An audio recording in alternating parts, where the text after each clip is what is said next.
Welcome. Okay, I think we might be ready to go. It's working. Excellent condition on YouTube. Holy crap. Tom, do you think we're gonna make it? With your internet, I honestly have no idea. You actually, people don't know this about you, but you're actually broadcasting from the Bermuda Triangle. I am. Don't give away my location.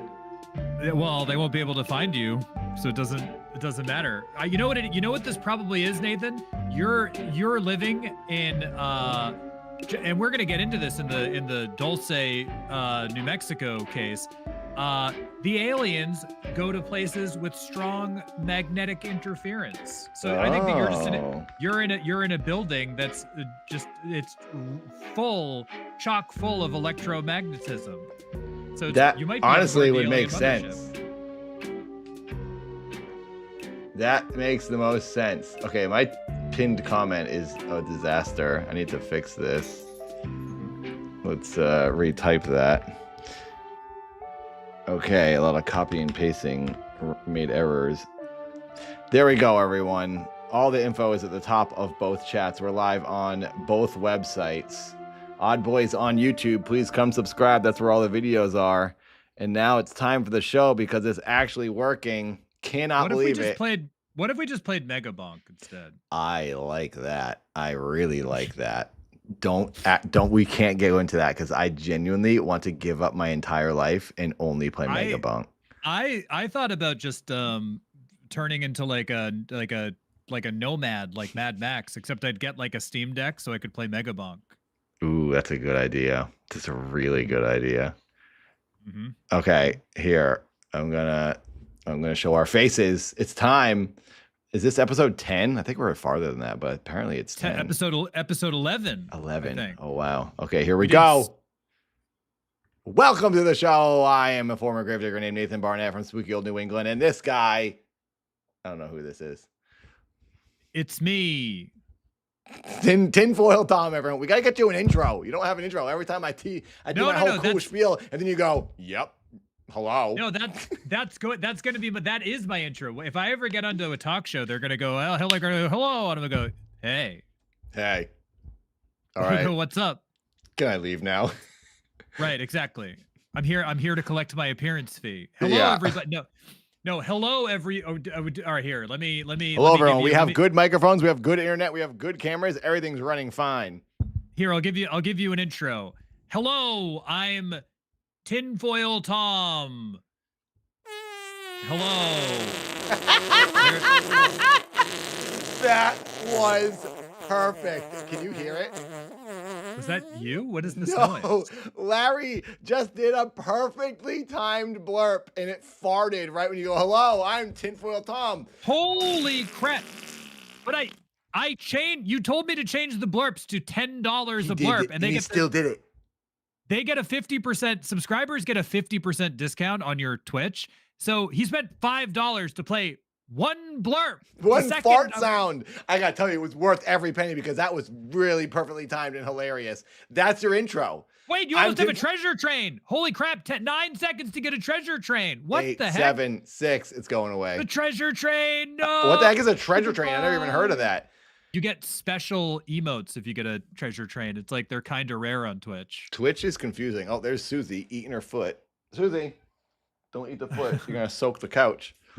Well, I'll give you a real one though. Hello, I'm Tinfoil Tom. You might recognize me from shows like Dad, Project Earth, and random other garbage on the internet. Yep, there he is. Random.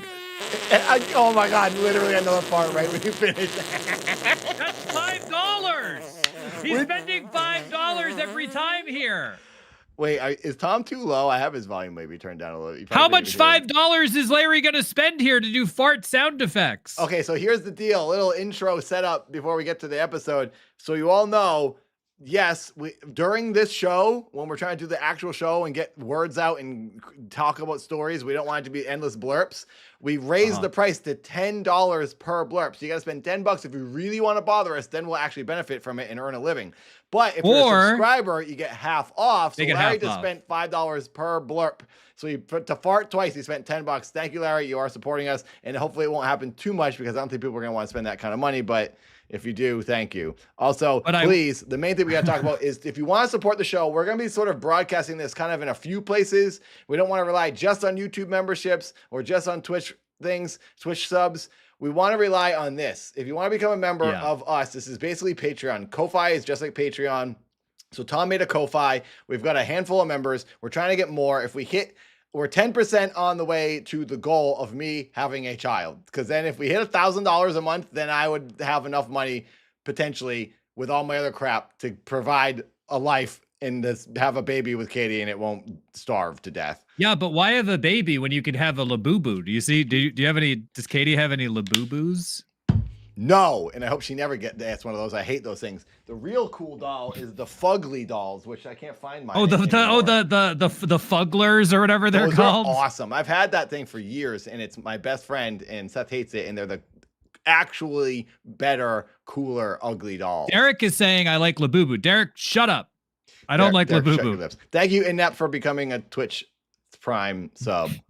No, so, these are Albus. This is true. You have Alba's sister. By the way, you have your hair is very David Lynch right now. My hair is becoming more.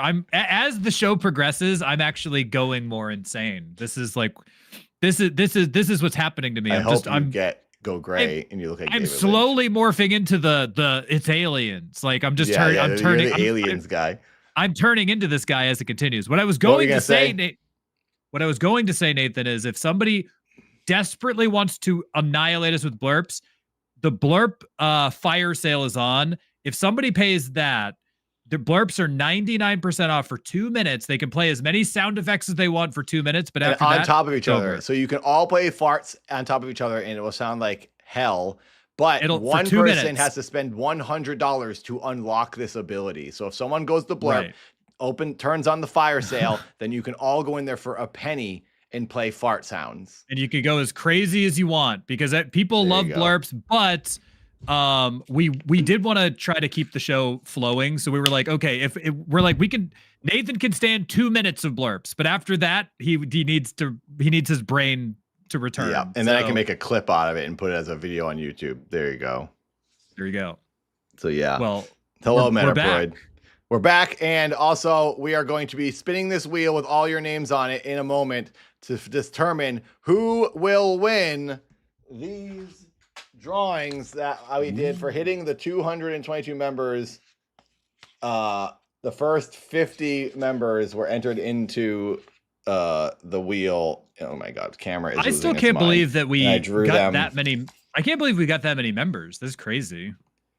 I know. I can't. We're at 229. I checked it before the stream. This is actually updated and correct. That's how many YouTube members we have. So if you want to become a YouTube member, gift a member, it will help us. We'll earn some money, but we'll earn more money if you support on the Ko-Fi. And if you support on the Ko-Fi during the stream, it will appear on screen and you will see it appear and you'll say, hey, so-and-so is really nice and they support us. So that is the best way to support. We get the highest percent. Ko-Fi only takes like 2% or something like that.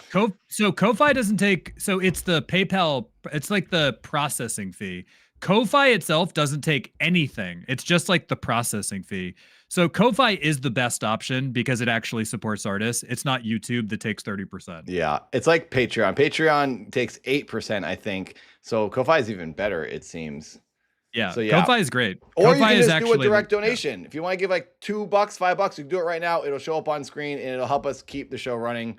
And eventually, maybe I'll have enough money to pay to stick a baby in Katie. And then Tom can get another cat. As you said, we do have a goal on Ko-Fi that you will put that money towards your future children. Yeah, because we want to make this our 9 to 5. We want this to be our job. Look, I'm surrounded by 2 pugs.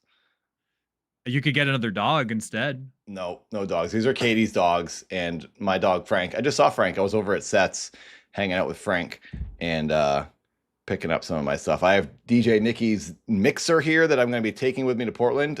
Katie and I are going up to Portland on Halloween. We're going to hang out with Tom and Alba and DJ Nikki and Piper. And then DJ Nikki is buying my DJ mixer that I used as dad. So I'm taking it on the plane because I think it's cheaper than shipping it. Yeah. Well, I mean, you could It's take it on the plane huge, from. though. Yeah, but you could.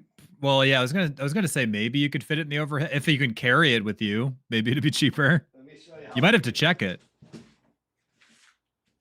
This is confusing. It's hard to read all these things. Hello, everybody on It's this Twitch, and big. hello, everybody on YouTube. Do you think this? Well, it won't fit in the overhead, but maybe they'll only charge me $50 to check it. Yeah. I mean, it would. Hopefully, it doesn't get. It Oh, this probably is weighs 100 pounds. This is a very real thing 80 that Alba pointed this out. You can hear me, right, Nathan? Yeah. Alba pointed this out. She was like, I wonder if Nathan's flight's actually gonna go because there are like Burbank the other day was operating. Oh, I know because they had no yeah.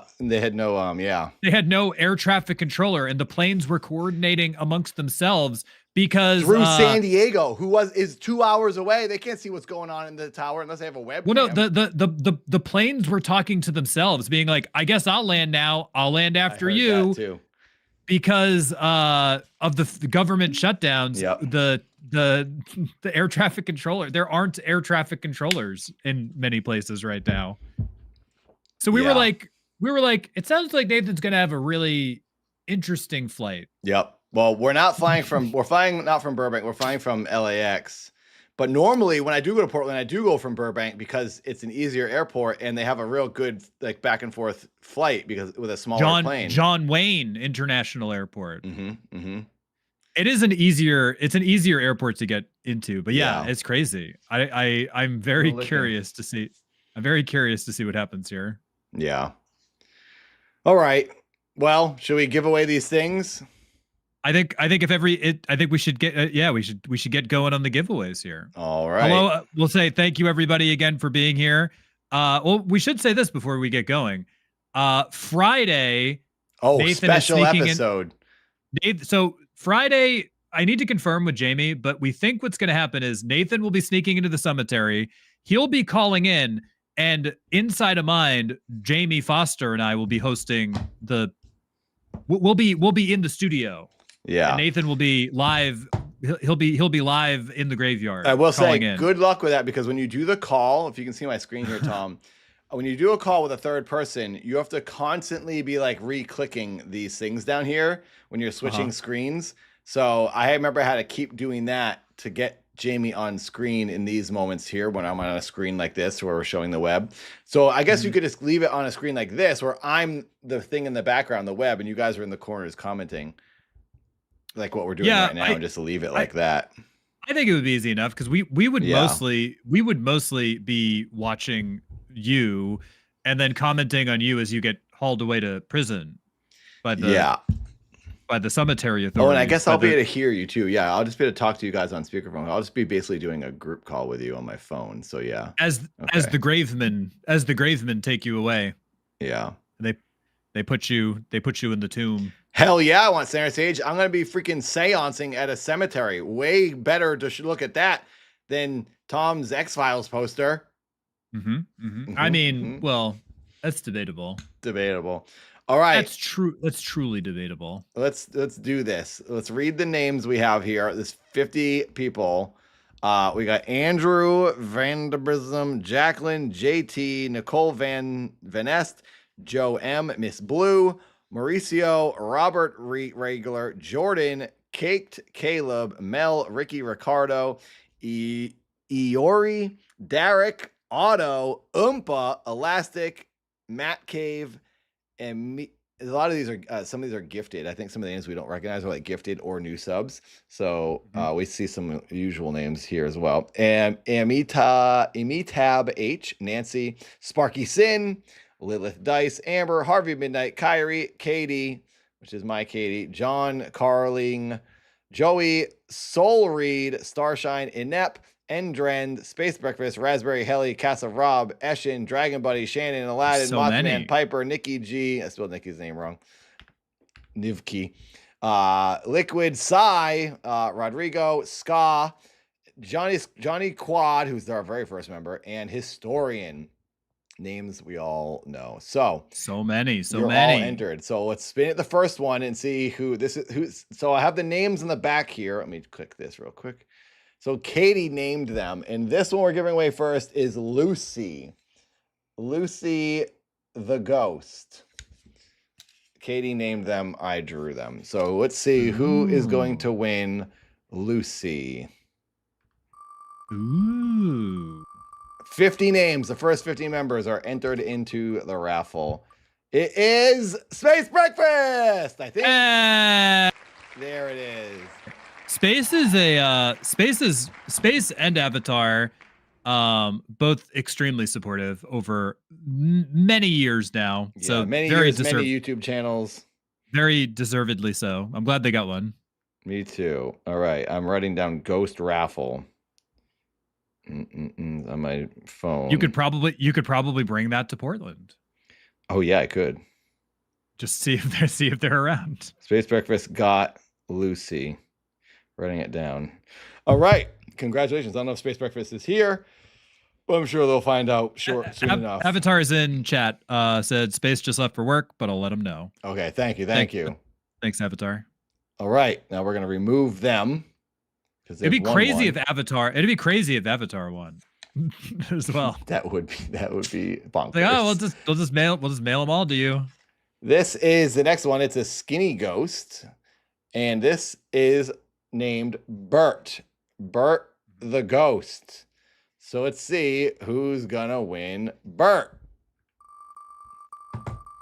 We can do more raffles like this. If anyone else wants ghost drawings, or maybe I could do like a zombie next or something else spooky and alien. It's Raspberry or Endrin. Oh, it just went over to Endrin. That was Endrin. You're not on there, Avatar? Really? I thought you'd be on there. Avatar might be like the 51st member. I only did the first 50, like so it wouldn't have too many names on there. And that's what we said in the beginning. When we had 50 members is when we said we'd do the raffle. That was the cutoff. So I had to go into the settings and I had to go by date, and I had to download this like document in some weird program that listed all the names, and it was a pain in the neck to do, but I figured it out and I got the first 50 members. So Endrend, are you here? Endrend is there. Oh, nice. Endrend, any winners, if Nathan doesn't like Space, I think Nathan's mailed stuff to before. Yeah. If anybody's not on the Discord, we do have an Odd Boys Discord. Join the Discord so Nathan can find you if you're not on it. Yeah, and I'll send a DM to you. It's linked right in the description of this video. Join the Discord, and then Nathan will DM you. Hello, Chris. I think Endred is in there though. I think so, probably. Flashbang. What? It was too small. Sorry. On this screen, I have blurb small. I'll make it bigger. The channel. Oh, the channel currency. That was $5. The channel currency is the channel currency is a hack. You can just like use the channel currency. What does that even mean? The channel currency means that Raspberry bought a supporter pack, which is usually like $25 or $50 or something. And then you buy channel currency for the channel, but it looks like Blurp doesn't have it configured to like take that into effect. Oh, so Raspberry. Hacking. Right. So because Raspberry, I'll say this, during the show, beginning and end, it's okay if you're going to play a video, but during the show itself, if the screen overlays are okay, but refrain from the videos during the main show. Yeah, we set it to $10 so that if people are going to blurp us, it will be worth it, and we'll actually learn some money and it doesn't interrupt the show too much. So if you're just so we can joining us, just so we can get clips out of it, I think it'll be better that way. All right, the final one. We are going to spin this. Oh, let me show who the ghost is. This is the ghost. This is our camera. Bert, Lerm. This is Wide Ghost, and this is named Emily. This is Emily the Ghost, named by Katie.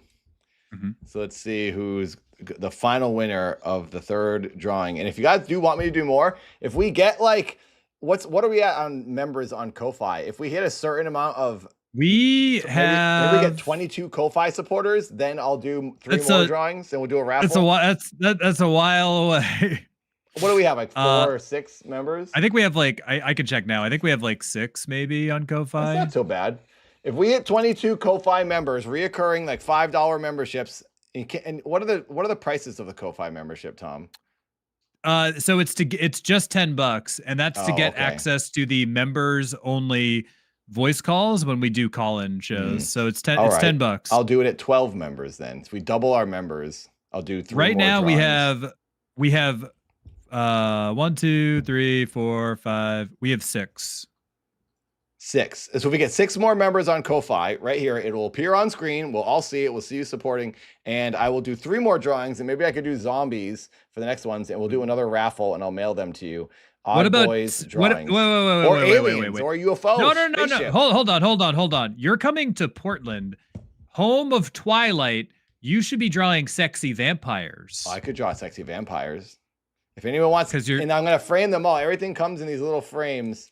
If you want a drawing by me, this is in my kind of weird style of drawing, like my cartoons, if you've ever seen them. I will draw another creature, and I will do 3 more, and I will enter in all the Ko-Fi members' names of everyone who's a member of our Ko-Fi will be entered in. And let's go. That's the best way to support us. If you want to keep the show going, we do it twice a week. We're uploading clips and videos, little special investigations. I went to the Queen Mary the other day just to like find out about who died on the ship, and I got the details. Like, go watch that video. But yeah, we want to do a lot with this channel. Nathan, a podcast Nathan, and a live show. Did you hear about who died on the Queen Mary? Who? Our careers. Oh, yeah, that was back when we were successful when we first. That was when we were successful before. Ever since, it's been downhill. We went on there and our careers died. Clear went down with the ship, with the Titanic at least. And now we're haunting the Queen Mary. Scott, we did 2 spins, and now we're doing 1 more. You're on the list here, so you could win. Raspberry, it was literally on your name, and then it like nudged over to Endrend, and you were look at your name is right there. Can you see this, Raspberry?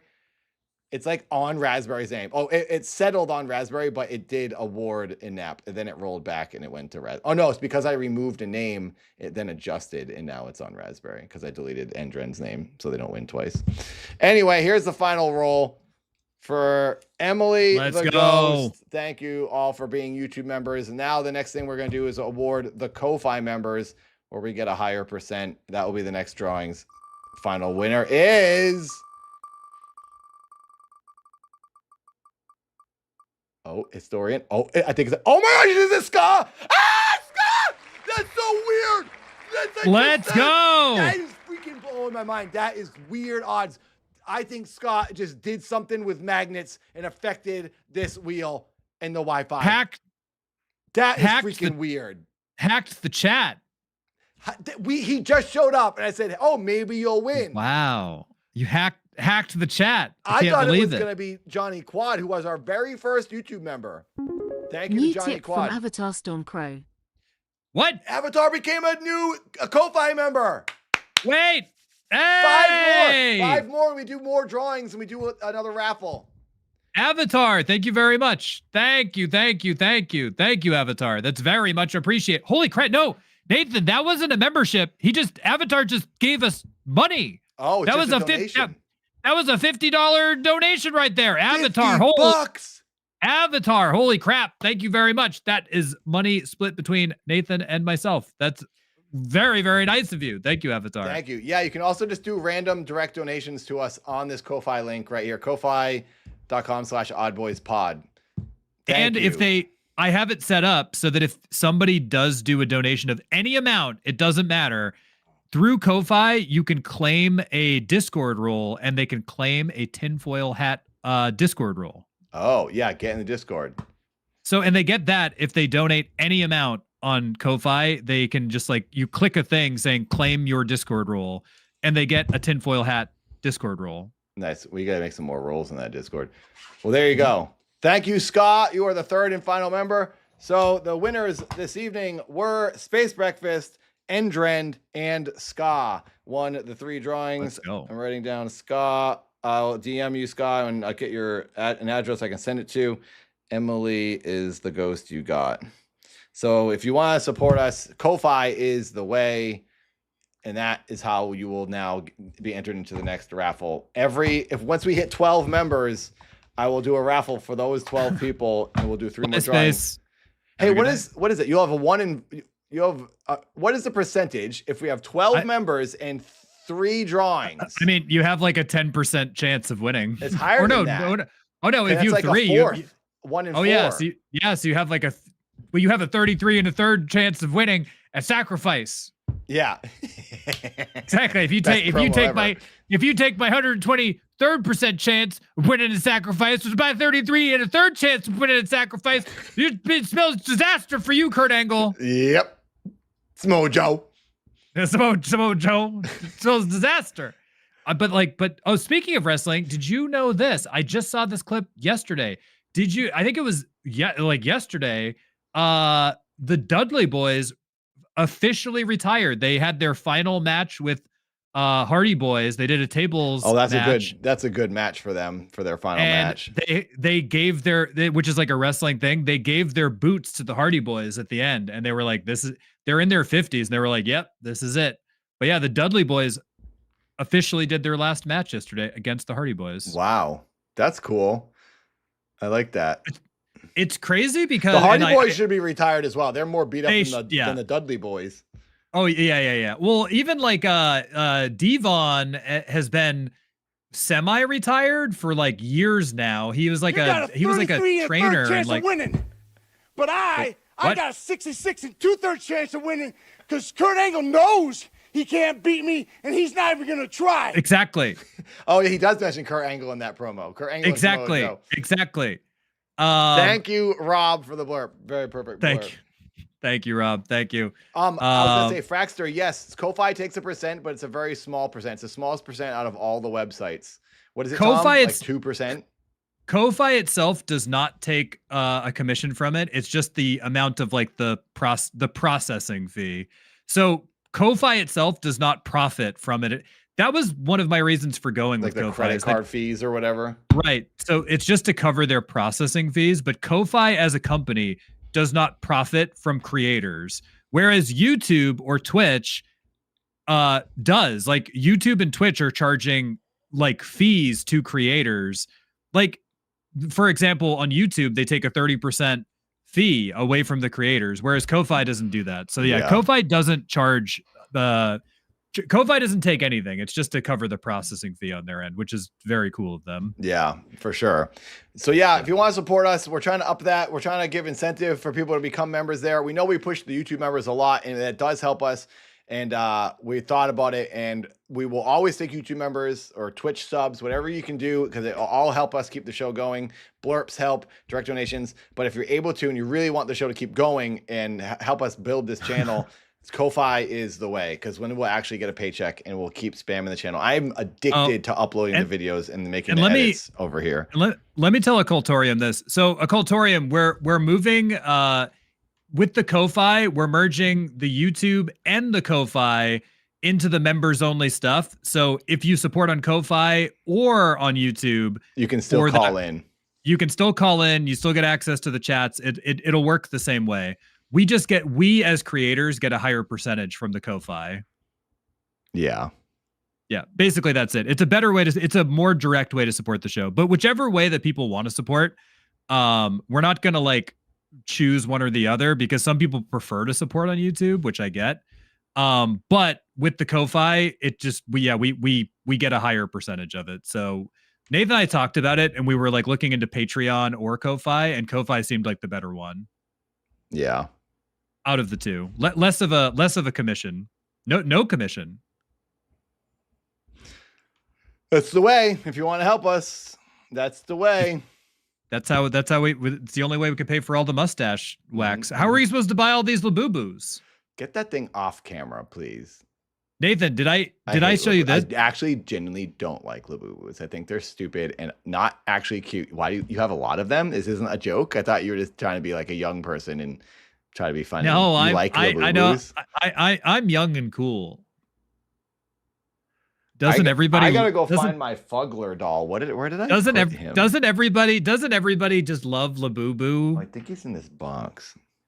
These are not mine, Nathan. These are Alba's. Alba's. And I will say, in fair, Occult Historian became a Ko-Fi subscriber. Let's go. Make sure you claim your tinfoil hat. You should have like a button to click on, and you can claim a Discord role for a tinfoil hat. Occultorium, thank you very much. That's very nice of you. Thank you. Oh, and I was Thank gonna say you. this. These aren't mine. These are Alba's. So I gave a tip. My gosh, it's going bonkers. Why is the Ko-Fi going crazy? You're about to have a child. We mentioned it. I'm gonna put a baby in Katie. Everybody. Oh yeah, I should say that Nathan's he's gonna stream it from one of those websites. Nope. That's what's gonna happen. We don't actually do that. We just hold hands, and we are in so much love. A baby will appear. Nathan, Jesus 2 is what we're gonna name him. Nathan, how much would we have to? What would the goal have to be for you to make a Sniffer account and start selling things on Sniffer? What's Sniffer? Is that real? That's like you buy. Oh yeah, Aaron Rockwood told me about that. It's like you buy people's used underwear and stuff. Nope.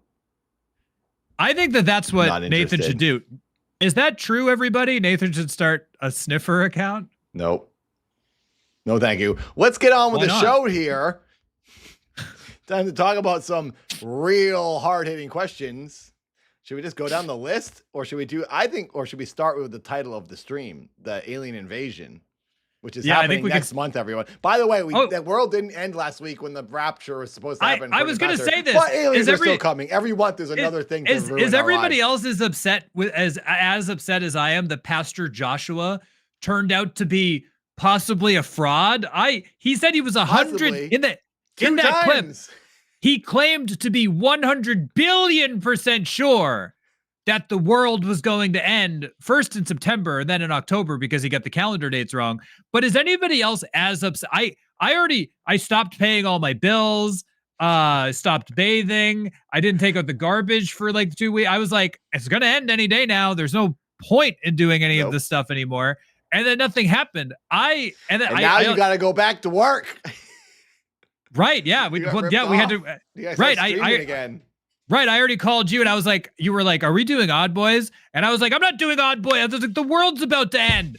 We're about to be, this is it. We're going to burst into flames. The mothership's going to beam us back. It's going to pull me to the tractor beam to the clouds. And then you were like, we still have to do the show. And I was like, no, Pastor Joshua said he was 100 billion% sure that it's over. And then it wasn't over.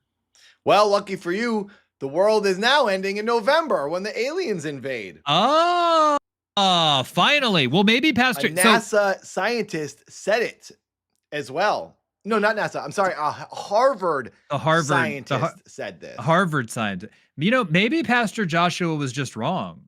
Maybe Pastor Joshua needed to go to Harvard. Oh, no, maybe Pastor Joshua is actually just off by 2 weeks. So maybe he was kind of right. Maybe he was off from 2 weeks from his first being off by 2 weeks. Yes. And that was the whole thing. He was first off by 2 weeks, but it was 2 weeks from his 2 weeks to his 2 weeks. Yeah. And that's what he was off by. 66 and 2/3%. Right. He was a 66 to 2/3% chance of winning. Aliens invading. Of aliens winning at sacrifice. Aliens winning. Aliens are going to show up into the wrestling ring. That would be a match I want to see. I think that's the whole thing. That's where the Dudley Boys' last match was too, was in TNA. So did Pastor Joshua say anything about being wrong this time? Has he come out publicly? Have you looked it up? I looked on TikTok. I looked on YouTube. The guy vanished. He took his money and ran. I think that Pastor Joshua, he ran with this. He started saying this in the summer and he gained a significant following.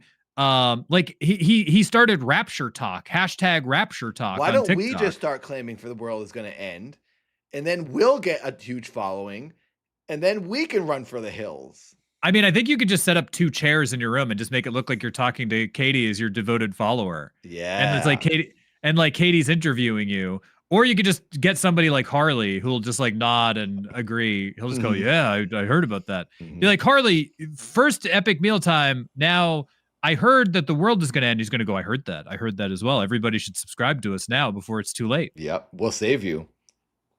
Yeah, Samba, maybe he got raptured. That would make the most sense, actually. The boy who cried wolf gets smited, God doesn't like that. But I was very upset that Pastor Joshua was wrong. I was ready. I was ready for it all to be over. Well, too bad. We're still alive. But now we have to live through the suffering of being alive again still. But luckily it's Great. ending according to the internet researchers. Finally, it's all ending again. The It's internet all researcher said ending it's fine. again. Look at this guy. Exactly. I trust him. Let's see. Let's show the world. Let's show our fellowship. What should we call our audience? The fellow odd people? The fellowship of odd people? Odd culture. Odd people. Odd people. What do you guys want to be called? Decide on a name. Can you do can anyone do a poll? You know what I saw recently on YouTube. You know what I saw recently online? I'm not sure if I like it. You know who has a social media that we'll do a little shout out for him. We're friends with this guy named Ryan Shea, who's a comedian. He's he's one of our old friends. He's a comedian. I found out that he has a TikTok and he calls his fans teammates. Oh, that's cool. I don't know how I feel about that. He goes, "Hello, teammates." And I was like, teammates. Okay. But everybody should follow Brown Ryan sausage. Shea. Everybody should follow Ryan Shea. Very funny Bob guy. streams with him. Yeah, he does stand up in Boston. He does stand up in Boston. I don't know how I felt about that though. I think I was gonna message him and be like teammates. Be like, you should call the. I'd be like maybe some. I don't know how I feel about that. Teammates feels too formal. Maybe that's it. It feels too formal. If I scratch her head, she'll snore. Where's the snoring? Come on. There it is. Oh yeah, that's great. Sai just named it. I think Sai said oddballs. Oddballs. Oddballs is really good. Sai, I think. Derek is saying odd boner. No. Anything Derek says is not allowed. I think that's a good idea too. Wait, that's Everybody who dumb. That's not Derek. We're blaming it on Derek. Everybody who no, it's Derek. Oh, Derek did say odd boner, and then mentally said odd bonar. Oh, I think that odd boners should be Dragon Ball, but he says buzzballs. Just buzzballs. What does that have to do with anything? Oh yeah, we should just call everybody buzzballs. I officially do not drink anymore. I haven't drank in a year, and but what if you did officially sworn it off? But what if you did have a what if suddenly you were on stream and then a big juicy buzzball biggie appeared? More likely for you to do that than me. No. What if a big juicy buzzball biggie just showed up? Then I'll mail it to Metaproid and Derek, and they can put 2 straws in it and sip on it like lovers. What? Derek said I still officially drink. I decided that I'm 44 and I want to have good energy, and I've watching all these videos on professional boxers who all quit drinking with their boxing, and they swear by it, and they just don't drink anymore. And I'm like, I don't do it anyway, so I'm gonna make the proclamation, which will make me have to stick to it. Are you reclaiming straight edge again? I'm reclaiming. I was gonna say, are you reclaiming the edge? You bedged and now you unbedged? Yep. Wow. Welcome back. I drank for a period of my life, and I learned from it. Welcome back to the team. I will say buzzballs were pretty rad. I liked buzzballs. But no more. I don't need it. Oh my God. Ted, thanks for the thank you for Ted, the membership. That's Ted 230. Pushed us over to 230. Wow. If we hit 333, we're gonna do another wild 24-hour stream. Tom doesn't know that, but he has to do it. Wait a second. I didn't agree to that. We're doing another one? If we hit 333 YouTube members, we'll do another 24-hour stream. What? Also, if we hit 100 Ko-Fi members, we're doing a 24-hour stream. So what? We'll I didn't agree to any 24-hour streams. I didn't agree to any of this. I'm deciding right now. Well, I guess that's part of the legally binding contract, I guess. Hang on, let me mute Tom's headphones here, everyone. Okay, so Tom doesn't realize that he's also the boss. He owns this channel with me. He owns 50%, but I haven't told him that. So he could technically fire me or deny anything I say, but I won't tell him that. He'll just make him think that I own the channel, and it's all, and I'm just paying him. I'm allowing him to be here. Okay, let me unmute him. Tom, you're back. I wasn't muted, or I could hear everything you were saying. I was too distracted by my Labubu's. Oh, Occultorium! Thank you, Occultatorian. Thank you. I like oddballs. Thank you, like Occultorium. Oddballs too. Oddballs it is. You're all oddballs. You're our fans. We're odd boys. You're oddballs. You're all our oddballs. You're all odd boners. Odd boys have oddballs. That does make sense. Thank you, everybody. I like oddballs. Thank you, Occultorium, for the super chat. Thanks, Ted, for the membership. And thank you, Labubu. I'm scrolling up in the chat. Who said oddballs first? Oh yeah, I do have eyebrows again. I think it was back. M Mac who said oddballs first. Was it on YouTube at least? Was it Mr. Mac? I saw Sai say it, but either way, Mr. Mac or Sai. Spacebar said oddballs for the win. I like oddballs. I think that's the best one. I think Spaceballs and Mac MC said it first on Twitch and YouTube. What about just Mega Bonk enjoyers? Thank you, historian. We got to start this show. We haven't even talked about anything yet. But yes, I do want to play Mega Bonk, the greatest game in the world. Maybe if we get a super amount of subs or members tonight, we can do a bonus stream after this and play some Mega Bonk live on Twitch. I'm down with that. I love Mega Bonk, and I've been wanting to play. They're adding multiplayer to it. Apparently, it's going to be in some update coming up soon. But so this is like a side. This is a side aside for everybody that's watching in the chat. The guy who made I think it was a single dev. He didn't expect the game to be the biggest game of 2025. It sold over 1 million units for the guy. So the guy has made like $10 million on. Oh my God, Lester! Thank you for 6. I'm not sure. I'm not sure which currency that is, but thank you for the 6. It's $6 somewhere. Thank you. Thank you for the 6. The 6 of those. Those super chats really help us up our YouTube revenue. By the way, if you haven't been watching, please watch the shorts and the videos, because if you don't see every live stream, we're taking the segments about each story and uploading them as videos. And I personally, that's how I watch YouTube channels. I don't watch the live shows, and I just kind of go through and watch the clips that I want to see when the podcast talks about the stuff I like. So go through our video history on this channel on YouTube and watch the videos, because it will help us earn money through the ad revenue. Mm-hmm. And just to remind you that it is a YouTube channel. This is how I don't know if I ever showed you this, but I actually don't watch videos at all anymore. What I do is I turn the treble down and the bass all the way up, and then I absorb the show's content through vibration. That is the coolest thing I've ever heard. I did not expect you to say that. Sai gave money. What? Tom, what? Read these. What is happening? Go to Ko-Fi and read these tips. I don't understand what are they saying stuff when they do these tips? What's happening over there? I don't understand Ko-Fi. I'll have to show Nathan how to use Ko-Fi. Sai just donated $15. Thank you very much, Sai. What was the last donation? We had another donation. Occultorium became a member, and Avatar tipped $50, which is insane. Are there any messages with them, or is it just the donation? Avatar is the only one who left a message, and Avatar's message is, "Let's keep these boys odd." Thank you very much, Avatar. To all of you. Very nice of you. You can. I'll have to show you how to use Ko-Fi. I love Ko-Fi. I've used Ko-Fi for years for video projects. With Ko-Fi, you can respond to the comments directly. I mean, like, I can do that. You could do that.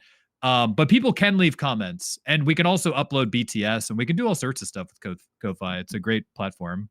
Yeah, I'm into it. It seems like a clean website to operate. It's very easy to use. They also they give you free overlays and stuff for your stream. It's a really nice website. Thank you, Raz. All right, everyone. Let's get to the juicy story, the headline of the show. The world is ending next month in November. Well, possibly. Aliens are invading. We don't know what they're going to do. Maybe they're just going to give us massages and hot dogs. Derek from the audience gallery, quote, "I don't understand Ko-Fi." Ska just gave a tip. What? Ska won one of the drawings and now is tipping. What a generous man. Oh, wait. He's saying testing. Oh, wait. It's saying testing if it reads messages out loud. Hi, oddballs. Hi, oddball. Oh, wait. Maybe I don't have that setting turned on. Nathan, keep talking. And I'll keep You can talking. turn them on. It says new donation. Yeah, you keep talking. Let me make sure that maybe If you guys didn't see earlier, we did a little raffle. We spun a wheel. The first 50 YouTube members all were entered into a raffle, and 3 of the 50 won these little drawings I did that says Odd Boys, and it's a drawing. And then Katie gave me names. I named them. So now when we hit 12 Ko-Fi supporters, which we're getting close to, I think we're like close to 10, all 12 of you will be entered into another raffle. You'll have way better odds because it's only 12 of you. So if you become a $10 subscriber to help keep the show going, it's a reoccurring membership, much like Patreon. You'll get into the Discord, and I will draw new drawings of some sort of monsters, maybe sexy vampires, maybe zombies. Definitely has to be sexy vampires. I'll talk to you in Discord to decide what it is you Ko-Fi members want, and I'll put them in these frames and I'll mail them to you. So thank you to everyone who has supported us. Text to speech is on, but yeah, it'll say new donation from so and so, but it doesn't read the message. I wonder if it just says new donation from the so and so, but it doesn't read the messages themselves. But text to speech is on, but it does say who donated. It just doesn't read the message. But Scott, we saw your message. Thank you very much. Yeah. Your massages. We see your massages. We see your massages. All right. Thank you for massaging us with money. So to start off this week, we got to talk about the big story. Next month in November, aliens are invading. We survived the rapture last week. The pastor was wrong, but now we are potentially going to die in November from aliens, or we're going to get hot dogs and massages. Well, you be the judge.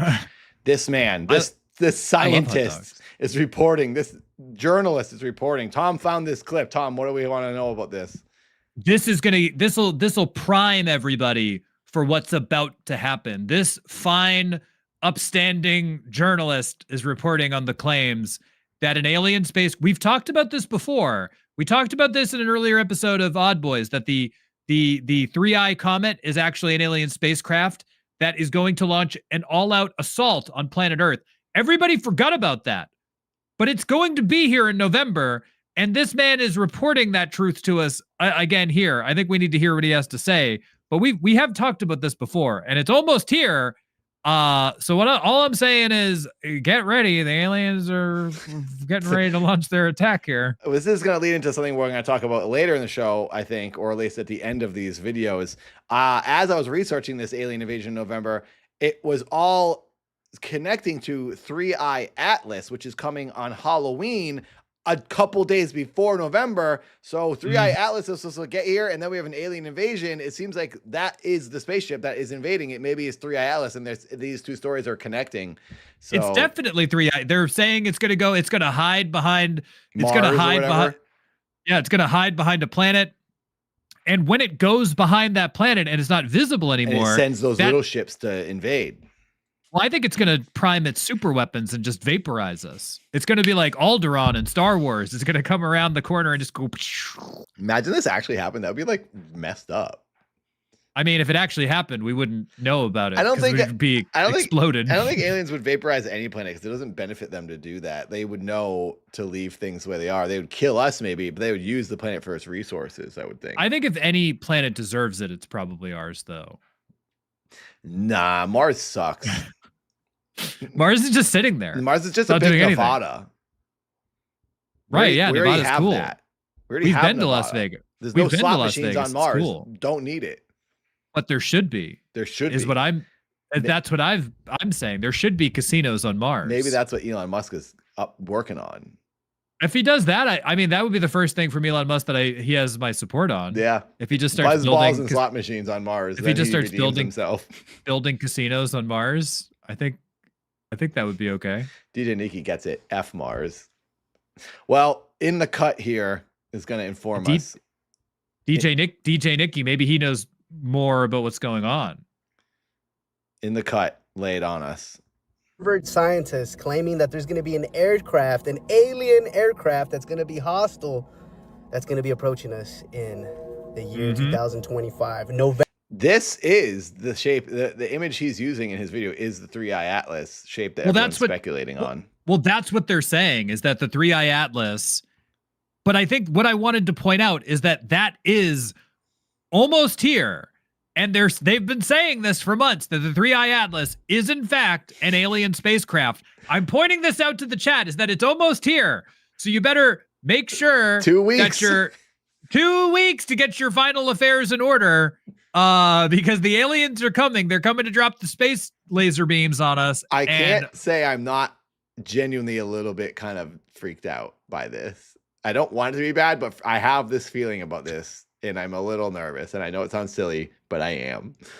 I mean, we'll see what's gonna happen. I guess we've got a couple weeks. I hope this is just another dumb pastor theory, and it's all nonsense. What if Pastor Joshua just had his dates wrong? And so Pastor Joshua, for anybody who missed that saga on the show, Pastor Joshua claimed that Jesus manifested himself to him and told him that the world was going to end, but then he had the dates wrong, so he had to move it a couple of times. Jesus, but also Jesus messed up the dates.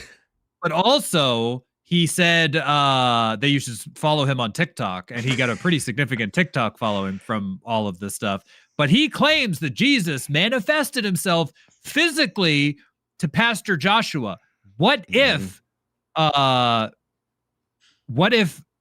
Pastor Joshua just had his dates wrong again, and it's actually when 3i Atlas is going to show up? You know, Tom, this reminds me of something I should probably tell the audience real quick.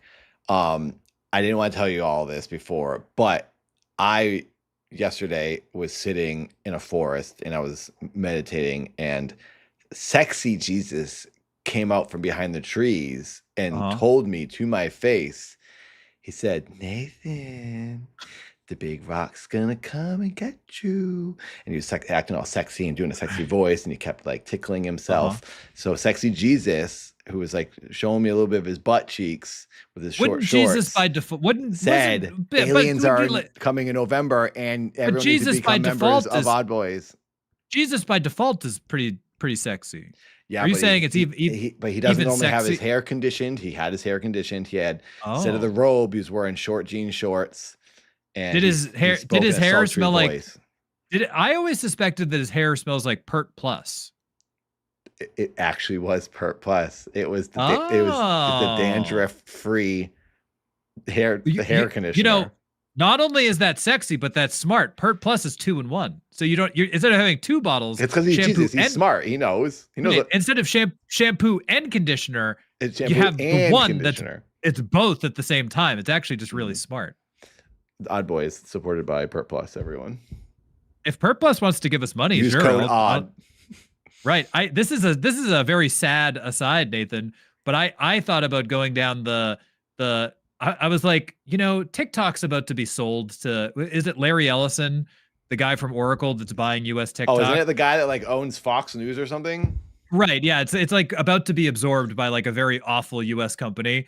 And so if you're a creator on TikTok and you're in the TikTok creator program, the way that you make money on TikTok, this is like a longer story to talk about Pert Plus. I was thought about getting into the creator program or I'm in the creator program, but with the creator program, you can basically get companies to send you free samples, but then you have to make a video saying, "Oh, wow, with this new vacuum that's linked in my bio," and then you get money. It's like drop shipping. You get money based on people buying things with your link. I thought about doing it in my sad, desperate time of being like, man, I don't have any money. I thought about just getting like 1,000 of those things and just slamming commercials out on my TikTok. I didn't do it. You gotta do it. That's funny. It's a funny bit. But if Pert Plus wants us to do it, I'll say whatever they want. I don't think Pert Plus has a creator program. But I wish that they did. I'll say whatever we need a sponsorship deal from Pert Plus and Balls Energy Drink. Oh yeah, didn't they send you a case one time? I did. I was one of their official Balls gamers. They sent me a case, a cooler, a hat, stickers, and Balls drinks. They should send us more of that. I remember you don't. I threw them away. No, you didn't throw them away. You had them, and you were like, "I don't drink energy drinks. Do you want them?" I was drinking Balls, and Oh, did you take them? I couldn't remember what I did with those. You gave me Balls energy drink, and I drank about 1,000 Balls energy drinks on stream. Like I just kept you gave me cases and cases of Balls energy drink, and I was just slamming those things on stream. Balls is like from the 90s, and they're still around, and no one knows it. I mean, I knew because I was drinking a lot of them. Well, maybe we can become Balls boys again. Odd Balls. Odd We could be- Balls. We should be sponsored by Balls Energy. We have Odd I Balls mean- fans. If they want to give, if you still have your contact there and they're willing to give you free, I can email them. Yeah. just to be like, will you give us more free Balls energy drink? That's and we'll so just drink funny. Let's do it. and we'll just I'll drink. email them We'll just tonight. drink. We'll just drink them on stream. We'll be like, they're not paying us, but they're giving us these energy drinks from like 1999. Thanks, Balls. Balls. Influencer. Here it is. Classic. I'm going to email them back because I'm in the program. Classic. 2021 is when that was. Oh, I June remember. 9th. I remember because you messaged me and you were like, I have cases of these drinks. I don't drink energy drinks. Then you were like, do you?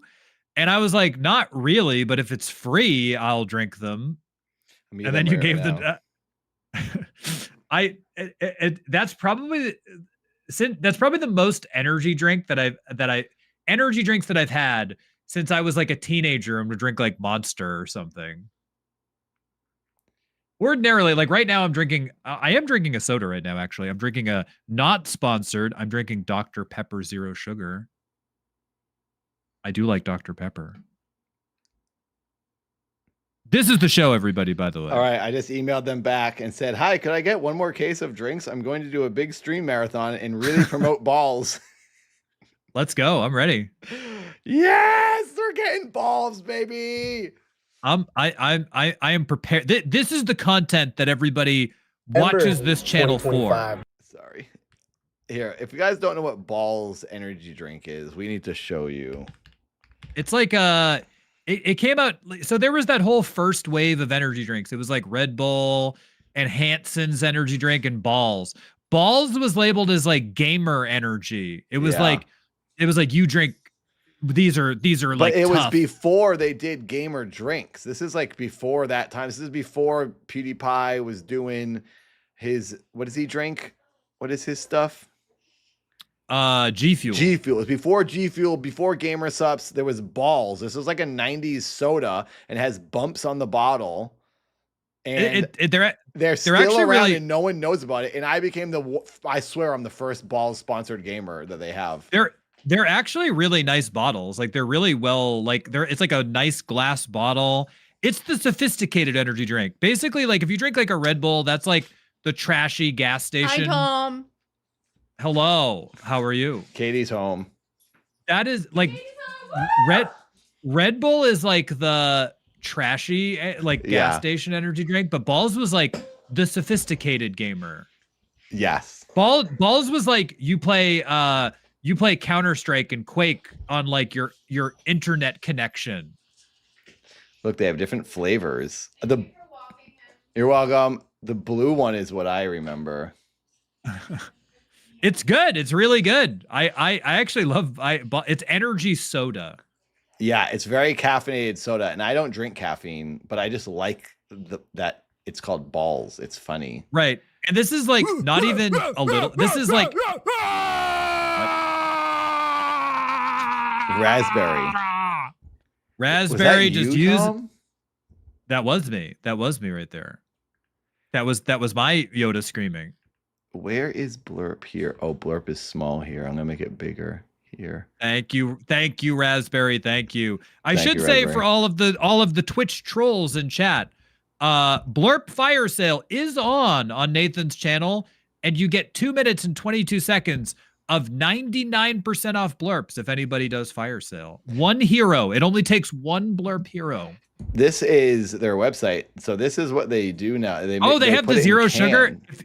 Get some of that zero sugar. I don't want to get diabetes from drinking this. If you talk to your contact, get some of that zero sugar. You know what I could do? I'll get the zero sugar, but I'll also get regular bottles, and I'll just pour it in these bottles because these are cooler, the old bottles. You know, they gave me a bunch of these. They gave me these silver cans too. I remember that. I don't want diabetes, so Look, I would. You too. You can all. I guarantee you, if all of you applied this, you'd probably get in. I think they're become taking an influencer. Anyone. They just want anyone to talk about them. You could become an influencer for Balls. That could be me. That could be me. Wait, what? Wait. Raspberry says, please perform the screaming live. If somebody gets the fire sale, I will do. Nathan and I will both do Yoda Screaming live. We'll do it together. We'll do the Yoda Screaming live if someone does the $100 fire sale. I'm not screaming and stressing out my fiance for free. Yeah, right. I'm not gonna wake up. If I'm gonna wake up my cats, and if I'm gonna disturb my neighborhood, it has to be worth it. Yeah. I was watching this video by Balls. This is what the stream has turned into, by the way. This is freaking paranormal that we're not Balls gamers yet. Yeah, why aren't we part of this Balls affiliate? Look at them. They're flying around on the screen. This music is sick. Oh, that's like a ginger ale. Dude, that's like I'll have a freaking buzzed out Shirley Temple with that ginger ale. This will probably make us really caffeine. It'll make us very good at Mega Bonk if we have this, probably. If we got that and played Mega Bonk, we'd become the Mega Bonk champions because we'd be so caffeinated. Right. Well, I mean, first, yeah, if we were able to not have a heart attack from all of that caffeine. I don't know if I can handle caffeine. I don't even drink coffee or anything. I think you might, since you don't drink a lot of caffeinated beverages, I think for you would definitely feel it. I'd probably be shaky. Wow. Ashton says, I can't share Hyper Pancake. Too few views. True. What does that mean? Does that have to have a certain amount of views to share it as a blurb or something? Yeah, if you were going to share it. Also, yeah, there's like some moderation put in there. Hyper Pancake doesn't have enough views, I think. Yeah. It's my secret channel. Yeah, Blurb takes it as like, is this like are they promoting their own thing or something? Right, or some weird thing. All right. Let's get back to this. Let's actually do the story at hand. We've been streaming for over an hour and we still have not talked about the first story. Here we go. This has turned into a Jamie stream. Have you ever seen this is like a slight aside before we get into the story. This is why we haven't talked about it yet. We keep having slight asides. This is what happens on Jamie's stream. Jamie inside of mine, he'll have like a 20-minute video. It's like a known joke on his stream. He'll have like a 20-minute video and it takes him like 4 hours to react to it because he just starts rambling and going off on tangents. Oh and then at the end of it, people are like, you're only a halfway through the video. And he's like, I'm only bloody halfway through the video. Well, Tom, the world didn't end when the I'm going to do the intro so I can get a clip out of this. Tom, the rapture didn't happen last week when the pastor said he's a liar, but good news, the world still might end in November because aliens are invading. We are so back. We're back. New tip from Lester.System. Thank you, Lester, for tipping on What? Ko-Fi. Thank you for the tip. Unbelievable. Here, so this clip is from Tom. Tom found this journalist. They're saying and this journalist is going to inform us as to what Lester happens. left a message too. Lester said, you're going to make a great dad. You've had so much practice. It's true. I have. Thanks, Lester. Thank you, Lester, for that tip. We're getting closer to me giving Katie a baby. I should say giving ourselves a baby. It's not just her baby, although she's going to act like it's her baby. Mm-hmm. I will be able to support my family if you all become members. Exactly. She said all mine. Air claiming that there's going to All right. We have hard. I'm going to try to get it so clean here. The scientist. Tom found this clip and let's watch it and get to the bottom of it. We have Harvard scientists claiming that there's going to be an aircraft, an alien aircraft that's going to be hostile, that's going to be approaching us in the year 2025, November 2025. They're saying that there is going to be a spaceship that is going to attack us November 2025. Apparently, this is another picture right here. This is actually the real picture of the alien craft that's coming towards us, discovered by people at Harvard. They're saying that this spaceship is going to attack us, man. So wait, is that guy that's been talking about it's this 3i Atlas he's referencing? Is that this is the 3i scientist still at Harvard? Yeah, I think they're a Harvard professor. Oh. I do think there. Yeah, I think he's still there. But this is a pretty crazy thing. I mean, we won't know for sure whether or not it's an alien spacecraft until 3i Atlas passes through, but it's getting closer. It's almost here. Everybody should be worried. it's about to be here, and then it's all over. I will say I'm genuinely a little worried. I think it's kind of silly, but also I'm like, what if? I am genuinely thinking, I hope they don't come and kill us. I want to know what this thing is so bad. I can't wait for Halloween when this alien spaceship shows up. So let's see what the rest of this is, and then we can say how we feel about it. I don't know if this is real, bro, or I don't know if this is some type of like distraction from the government.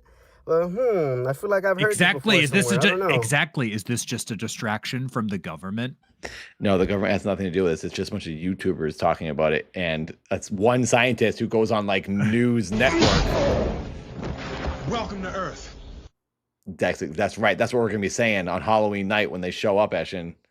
Exactly. We got another image right here blurb, of the spacecraft. Supposedly, this spacecraft is gonna attack us, and I'm thinking, like, bro, if aliens wanted to attack us, bro, they would attack us. We would have been vaporized already. This guy says, bro. We might be already be gone already. We might be in a.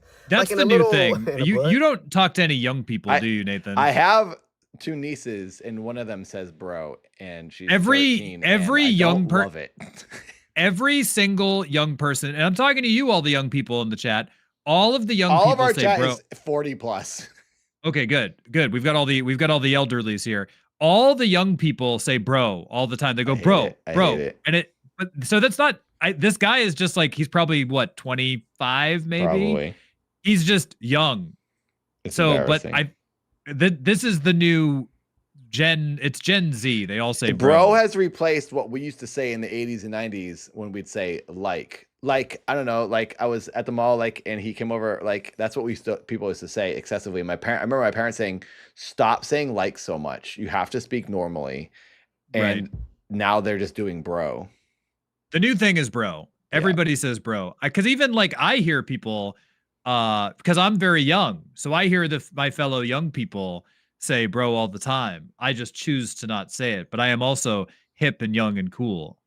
The universe in the YouTube chat says the alien thing is kind of a distraction or false flag invasion.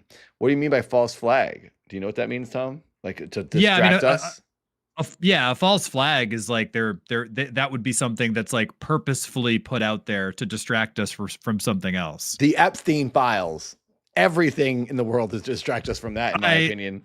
I mean, that's a whole rabbit hole that we could jump down. We could go down that because it is a conspiracy. Not even a conspiracy. It's factual. I mean, there's definitely a lot of stuff that's being put forward to distract us from that. So, I mean, Scott in the chat is like, yeah, it's true. There's definitely a lot of distractions being put forward to distract us from the release of those. But I do think that like there are real astronomers who are like the 3i thing is a real thing. Yeah. Probably not aliens, but it's probably not an alien. It's probably just a rock, but it is an unusual rock, they're saying. But is it a spaceship? Yes. Exactly. You be the judge, but yes. Yeah. Look at this man's beard. I trust him. Whatever he thinks. I don't trust a man who has got the John Waters mustache and then a goat. He does have a very below. He does have a very thin mustache and a very nice beard. Yeah, it's a little odd. It doesn't match. But hey, you be you. That's our criticism for his facial hair is grow out your mustache a little bit more, and then it'll match your beard. But still, great beard. Looks like he takes good care of it. But I don't know, man. What do you guys think, man? You guys think we're really going to get taken over? I truly think that aliens are already here. They've been here way before us. And if they are here, they're somewhere in the ocean. I don't disagree with Space, I don't know, man. I trust this. But what do you guys think, man? We got aliens coming through. Aliens. Wait, is it aliens before? It seems like he doesn't actually have anything to say. He's just trying to stretch the video to at least a minute. He's stretching it out. But so I will point, the reason that this is in here is that this is about to happen. He's not wrong. And we've already previously talked about 3i, but it's almost here. Yep. Couple weeks. It's almost here. It's very close. Here's a video I found on the subject. Let's watch one more and then we'll discuss. Private astronomer is now claiming that new interstellar visitor I told you about is possibly a hostile alien technology in disguise. here's everything you need to know. In case you missed it, Told a you. few weeks ago, this new object entered our solar system, headed to pass between us and Mars. And now, Avi Loeb, the astronomer famous for claiming that Oumuamua might be aliens, just published a new paper all about this object, saying very similar things. In the paper, the authors Exactly. discuss the possibility that the object really is an alien spaceship sent to gather information. So the Harvard scientist wrote a new paper saying how he thinks it could be an alien spaceship. He's like going This is farther what we- down that rabbit hole. No, this is what he's covering the same story. This is what we've previously discussed. Yeah. Like this video is about that same Harvard scientist. But the whole He- November thing is what is new information to me. It's we talked about this in that previous episode. That is when that is when it's going to be at its closest point to us. And that's when they're predicting that the intergalactic warfare is going to begin.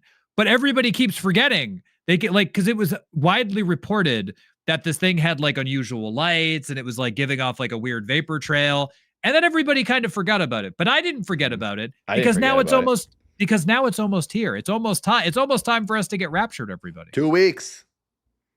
About 2 the weeks. Earth. We're They gonna basically we argue will that be the keeping a closer eye on this. Mm-hmm. object comes surprisingly close to the Hopefully we Earth, get our Venus, balls and by then. Mars We should in try to. I don't know if I'm in town then, but we should try to go live the night it's coming here. Yeah, when is the wave. 3i Atlas? I think it's technically here on the 23rd. Do a little search. that would benefit the advanced aliens if they 3i were trying to gather Atlas. information about us. They Closest literally to wrote Earth. an optimal intercept of the Earth would entail an arrival in the late They're saying that the November/early closest it will be to Earth, or this is according to like Google AI or whatever, like the Google search thing is now. What is the Google Gemini? Yeah. December 19th is when it will be at its absolute closest. Yes, to December Earth. 19th. So that's what this is saying right here. If you read the text, it says in late November / early December of 2025 is when it will be here. So what's And there's- but then it gets into our universe. Is that what they're saying? They're In- saying that the interstellar October? object. They're saying the interstellar object will also pass close to Mars in early October and reach its closest point to the sun around October 30th, 2025. And that's when they're saying we will lose sight of it for a period of time. 'Cause it It's goes going to go behind the sun. behind Yep. the sun, but that's when it's going to be preparing its space lasers and space bombs to fire at Earth. Mm. I think they're gonna gear up on Mars. Right. They're probably gonna stop there for a little. They're gonna stop there for snacks. We're gonna stop there for 7-Eleven, Mm-hmm. recharge, take a bathroom break, and then unleash hell. They're gonna put out their solar battery solar battery banks. Mhm. Get all charged up. Are there any theories out there? You know, like Nostradamus said, like 2012. Also, that's a whole episode I think we should do. I have this feeling because a lot of Nostradamus things in my prediction. life changed in 2012. I wonder if the world ended in 2012, and now we're in this weird other timeline. 2012 was a big thing. That was a whole conspiracy theory. So we should. That's true. We should look into that and figure it out because I'd like to know. But I wonder if 2025 also has some sort of like theory like that, like the world's going to My end. Did theory anyone say that? about 2012 is that everybody who says that the world ended in 2012 and we're all like living in a simulation, it's just because everybody who was thriving in 2012 is now old. And Wait, what are you saying? Are you saying everyone who was a Skittles spokesperson had In great YouTube 2012. views, drove an Audi, actually went on a vacation? had a then television, they had a now television, are washed up, and that's why had a- they think 2012 the world ended? had a television Had pilot, a television show, Right. Yeah. No. and now they don't, and they're doing sad conspiracy streams with his other washed up friend who lives in the woods? No. Not at all. Whoa. Katie just said, if they're personally attacking my fiance, they don't want me to walk in there. So whoever believes this conspiracy theory, you're going to hear the wrath from Katie. So either the world ended or you're going to hear it from Katie. Sure. I do genuinely, can I tell you something? And hopefully she doesn't hear me.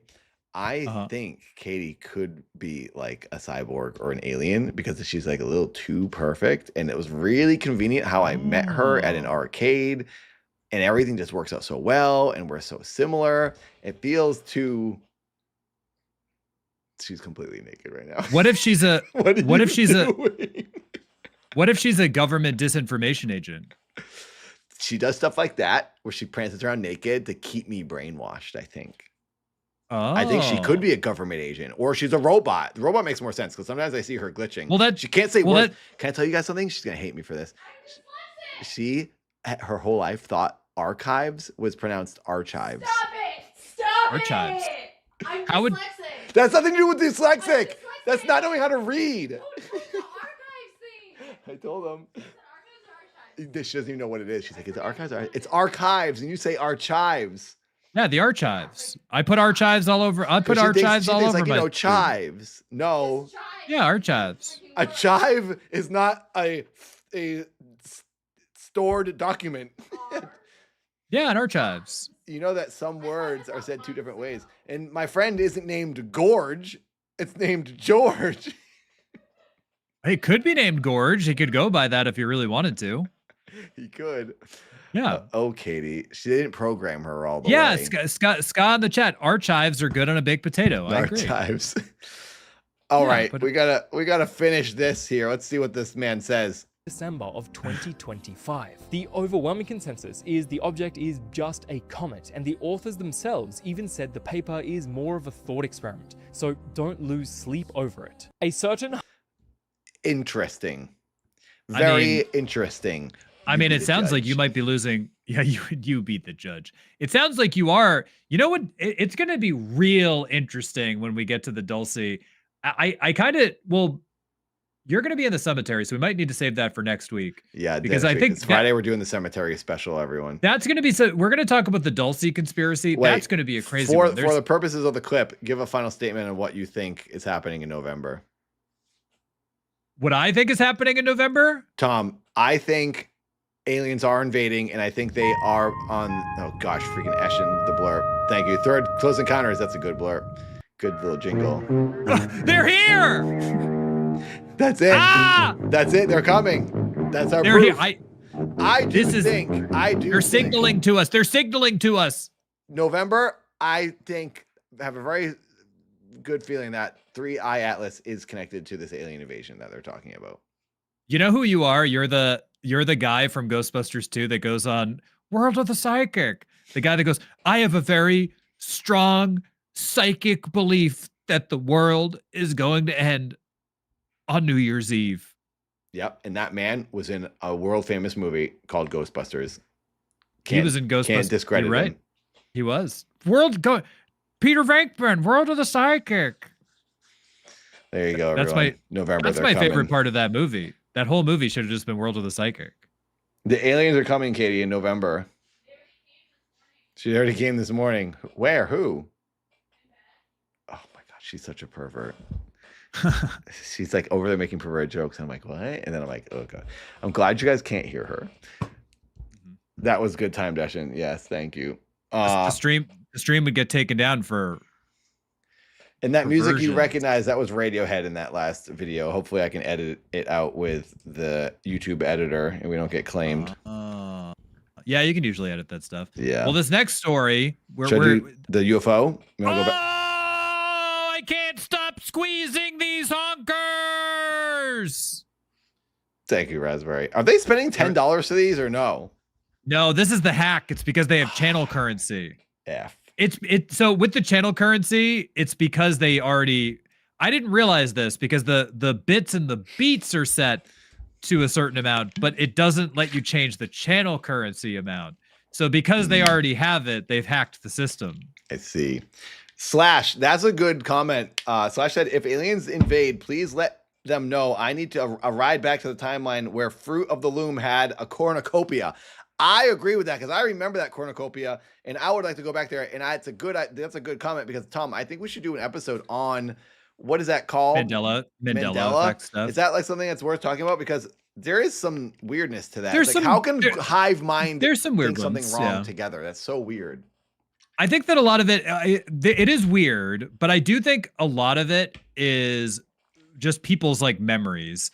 And like, I think it shows that like people just don't like, this is the problem with eyewitnesses of events is that like, there are so many people who like, the eyewitness says this guy wore an orange shirt, but like the guy was wearing a purple shirt.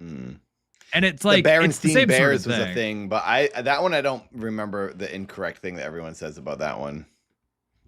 Like It how is it was spelled weird. differently or whatever. Right. It is weird, and there's definitely some strangeness, and it is weird to hear so many people believe that they remember something a certain way. But I do think, like, I'm only skeptical about certain things, or more skeptical about certain things, and that's one where it's like I just know from like watching a lot of like witness testimony that witness testimony for crimes is often so wrong, and so many people get falsely convicted from Yeah. bad witness Yeah, testimony. that's sketchy. And I think it just sad. shows you that like so many people just don't remember things the way that they are.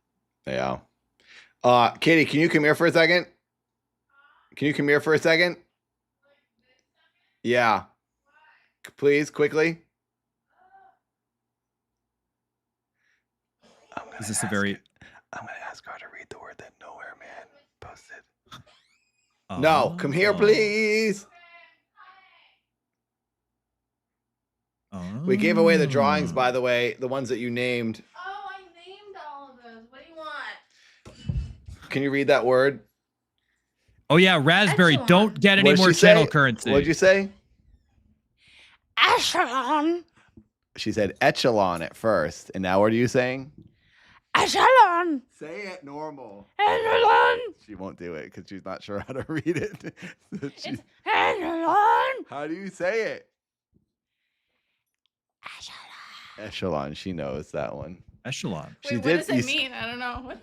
Echelon. I don't know what echelon means. I know I've heard it and I've said it, but I don't know what it means. Upper echelon, like upper ranks, Echelon. upper Ask group, her how to like an pronounce. upper group of people, Are they or making fun of me I guess it's not pronouncing upper words always, but wrong? upper echelon means like a higher tier or class of people or something. But then echelon in general, I guess, is just a way to categorize. Yeah, it's Eshin. I think they were just wondering I know how to pronounce things. because of chive and Upper echelon. chive with the ch, so maybe they wondered. Archive. That's literally how you pronounce it. Oh my gosh. The Harvard archives. astronomer is now claiming It's good Oh, to see your hang beautiful on. face, Tom. Hang on, we're playing the YouTube video. Possibly Hello. Oh, bye. Hello. My headphones were playing the YouTube video because she tapped it. Oh, sorry. All right. There we go. Okay, so should we do another alien story, or do we want to move on to a? Do we want to switch it up before we go to more aliens? The UFO and alien Australia thing? I'll do whatever you want. Let's do this. This is a weird one. Let's do this. If you click on the K Rock, let's do the missing person, and I'll tee it up. Okay. So this let me. This is just a fascinating missing persons case that remains unsolved. And let me tee it up. I'm sure that the video. I think there is a video here, or you can just scroll through. But basically, in 2008, a 19-year-old college student named Brandon Swanson vanished without a trace in Minnesota. So Brandon had recently graduated high school, and then he had attended a trade school, and it was the end of the semester. And then to celebrate, and you could see it on the map. I think there should be two maps. One shows the location of both parties. He went to a party in one end of Minnesota, and then he went to another party in another end of Minnesota. And shortly after leaving the second party, his car, and it was also very late at night, his car veered off the road into a ditch. He was fine, but he called his parents shortly thereafter saying like, hey, I can't get this car out of the ditch. I'm going to need a ride home.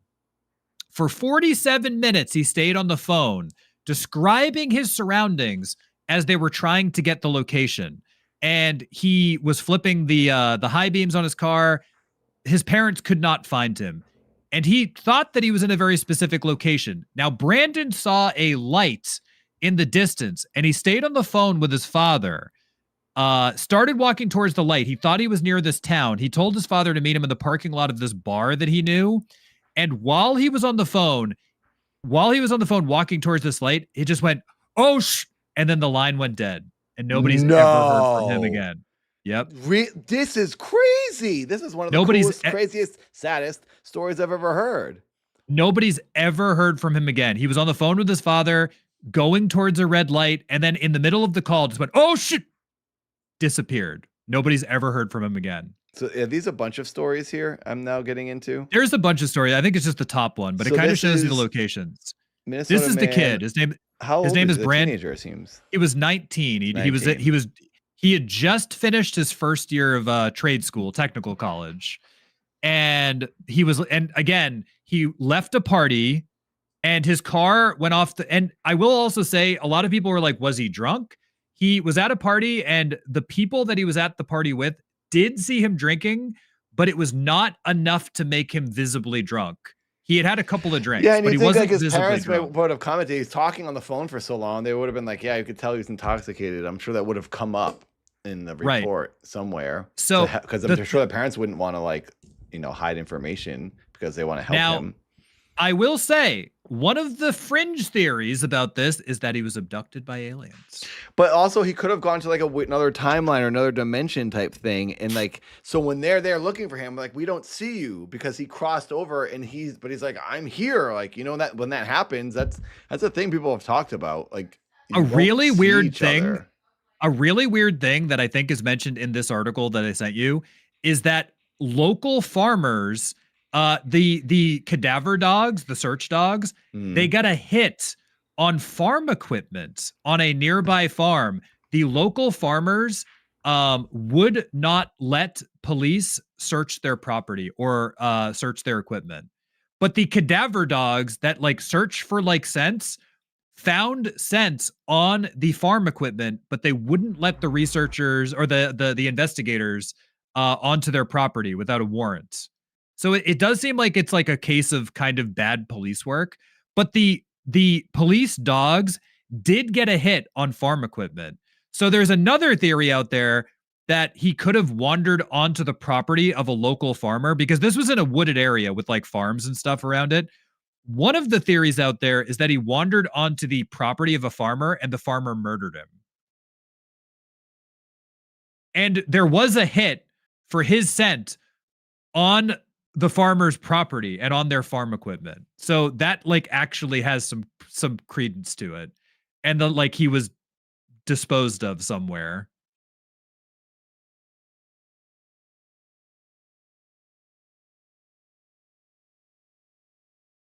Are you searching? I can't hear you.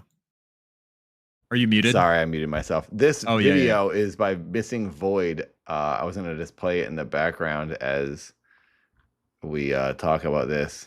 I was reminded of this story and I'm just like fascinated by it. And the other thing about this story, there's also a riverbank that was nearby. And like one of the other theories that like seems to be the most popular theory about this one is that he could have slipped and fell into a riverbank and drowned. But how come we can't find him? That's the thing, is that they dredged the river and that the river wasn't that long, that deep. It was at its height, it was about 10 feet. So even if he slipped and fell, it was only about at its deepest, it was only about 10 feet deep.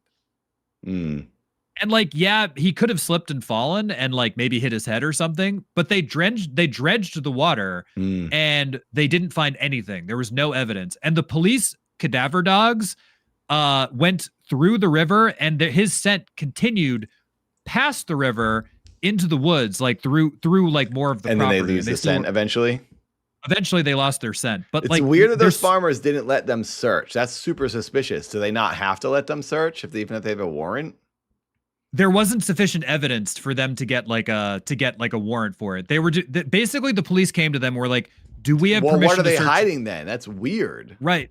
But it's like they were just like, do we have permission to search your property? And like part of it is part of the problem is the investigators didn't push further on that. Yeah. And I think that they should have pushed for a warrant, but when they didn't give permission to search their property, the police were just kind of like, okay. Yeah, that's not cool. But it was basically like lazy. Right. It was like lazy local police. And like they were showing up and they were like, can we search your property? And the police were like, the people were like, no. And then the police didn't push on it. But this one is so weird. And it's like, it's so haunting that he was on the phone with his parents. And the last thing his parents heard when they were like coming to pick him up is just him going, oh, and then the line just went dead and they never heard anything from him again. That is so sad. This is his car in the ditch.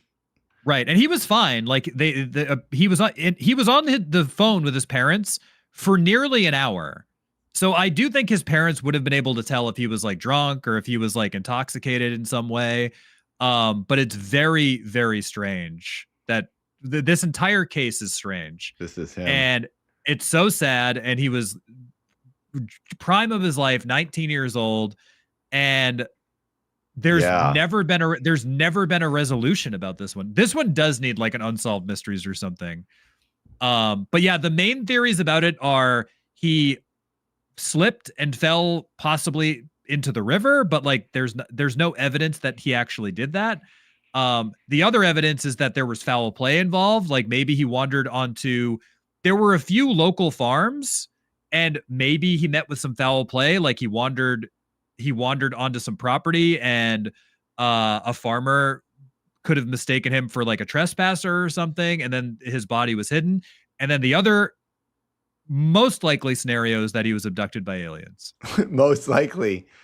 It is weird that in 2008, when there's, iPhones and modern technology, satellite GPS, for something like this to happen. And then just 2008, with no trace. Well, 2008 was still, that was like pre-smartphone still. iPhone came out in 2007. Like, so yeah, and there were other phones like the iPhone before the iPhone.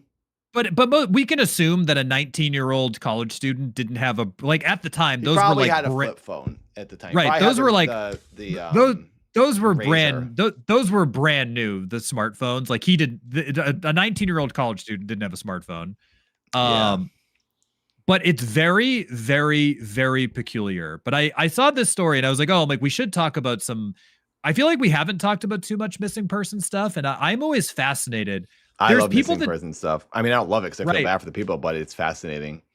Right. And Scott says his phone did have a GPS and they were able to track his phone from that's how they know that he didn't just end up in a river, is that his phone did keep going for a while. Where was his phone founded? What did they say about that? They didn't find his phone, but his phone was it was being pinged by the local towers and stuff like that. And they could see that his phone was still active for quite some time. He got chopped up in some sort of machine at that farm. I do think it's possible like a that face thing. I do think it's possible that he met with some sort. I can already visualize this scenario. Also, this was 2:30 in the morning. Also, so if someone says "OS" as their last words, that means someone's coming at them or something's about to happen. Or he slipped, or something happened. He slipped and fell into something. That would make sense. But then how does he disappear? I mean, maybe he's just buried somewhere and he fell down a sinkhole or something. And the dogs can't find his scent. Fell into a cave. I don't. This was in Minnesota. I don't know if any Minnesotans know if there's underground cave. Oh, that's the other thing. What if it's an underground cave system? What if there's the lizard people? Wisconsin in Minnesota? No, Minnesota is saying?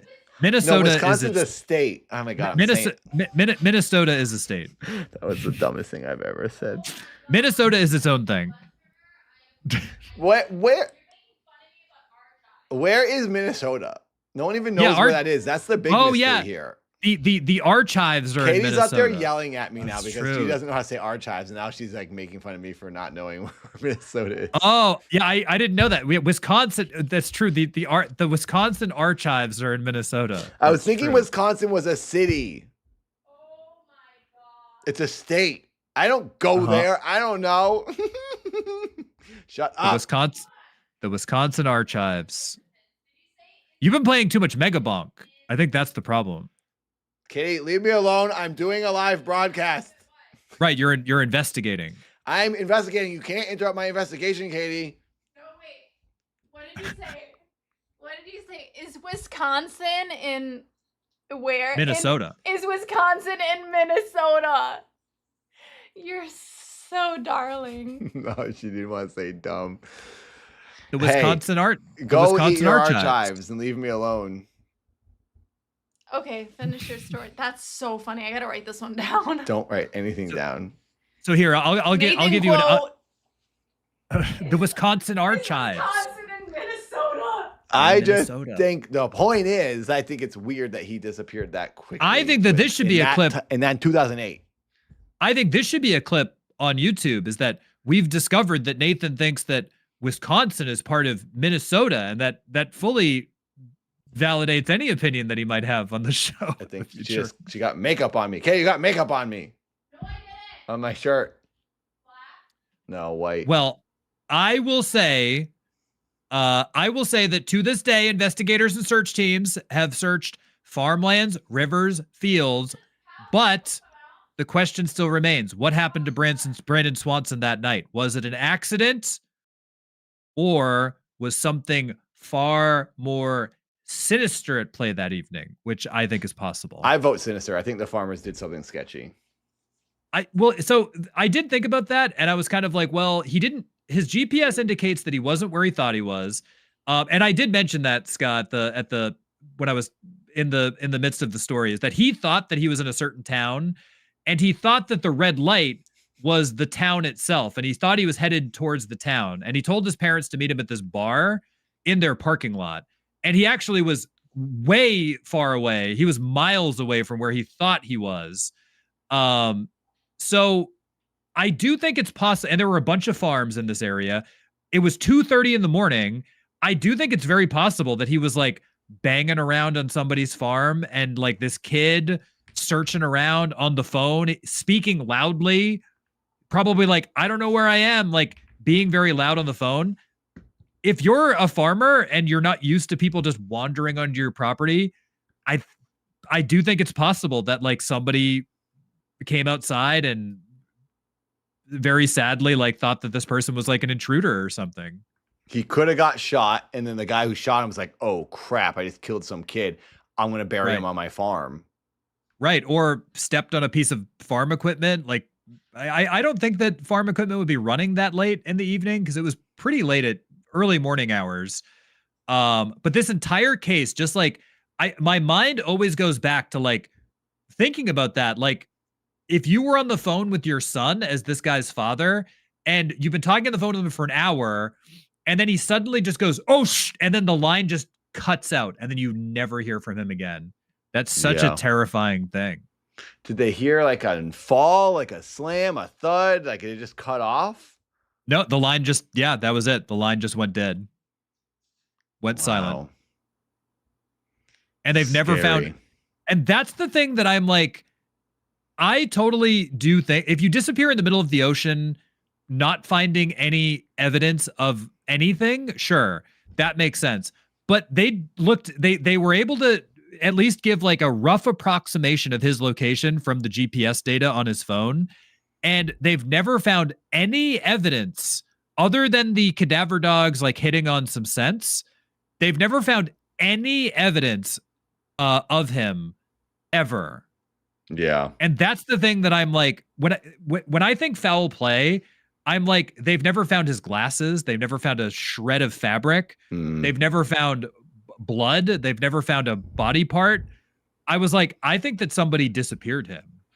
I think that's very likely too. But yeah, very, very tragic. But yeah, one of the craziest missing person cases I think I've ever heard. Yeah, but yeah, sure. very, very crazy. I hope one day we do find out what happens to Brandon. Me too.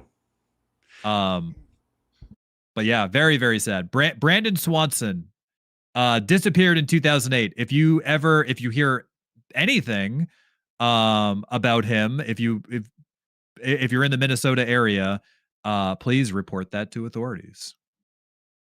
Katie, Aladdin wants you to come in here and say what you think of what happened to this kid. In 2008, this kid drove his car into this ditch. He talked to his parents for 47 minutes as he was waiting for someone to come and find him and get him off the road. I drove my car into a ditch just like that. Did you see him when you were there? No. Well, this was like a few years ago. Well, it has happened in 2008. He was on the phone with them, and then the last thing they hear from him is, oh, shh, and then the phone goes dead, and they never found him. They searched 120 square miles. They've never found him anywhere. So he was near farms, and some farmers wouldn't let them search their property. When you say, oh, shh, that's like, oh my God, something's happening. Something's coming at me, or they're falling. So what do you think happened? Was he something happened to him maliciously, or did he fall in a sinkhole? He was totally fine waiting for people to get there. Yeah, he was like, oh crap. What do you think happened?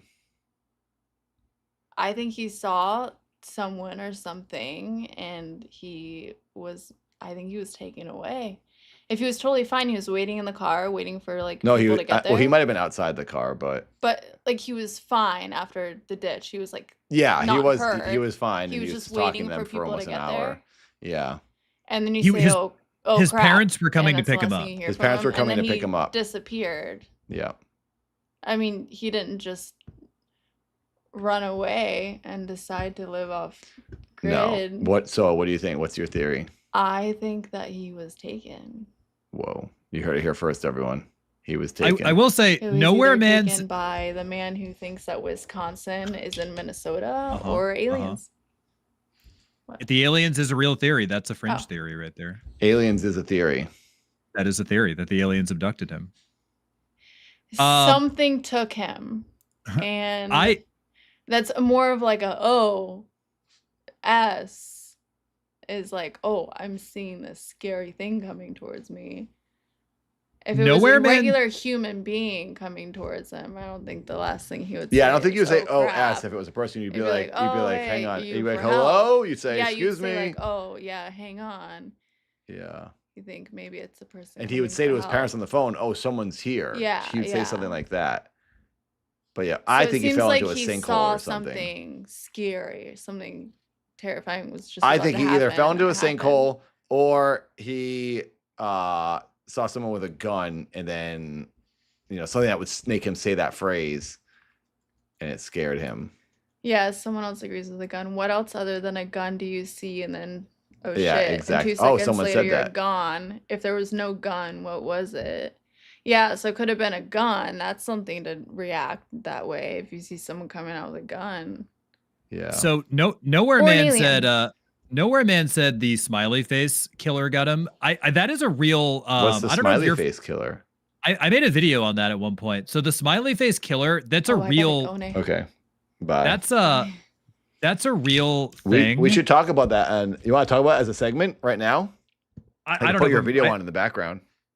It's a short. So just real quick, I think we should talk about that as a separate thing. But so basically since the 1990s, it was something like 50 to 60 college age men have disappeared throughout the United States. And there's always smiley faces found near the crime scenes. This is like a documented thing. And the theory that it's two New York City police officers that have been investigating this. Tell me when you see your video on this. It should be there it's a short. I have a short. How for far it. down would it be? Old? Yeah, it's a while back. So these two New York City police officers, it's Anthony Gannon and Kevin Duarte are the police officers' names. They believe that there is a sophisticated serial killer network operating within the United States, and they've been operating for years. And basically, because all of these men that have disappeared, it's always college-age men. It's always shortly after they've left a party, and there's always been drinking involved. And there's always smiley faces found at the crime scene. It's like a highly documented thing. That's it. Who are the smiley face killers? Go up. Oh, where is it? This is my channel, everybody, by the way. It's Tom's channel. Subscribe. If you want more things, Tinfoil Tom TV. You see it? I do see real- it. Go Oh, up. here it is. Yeah.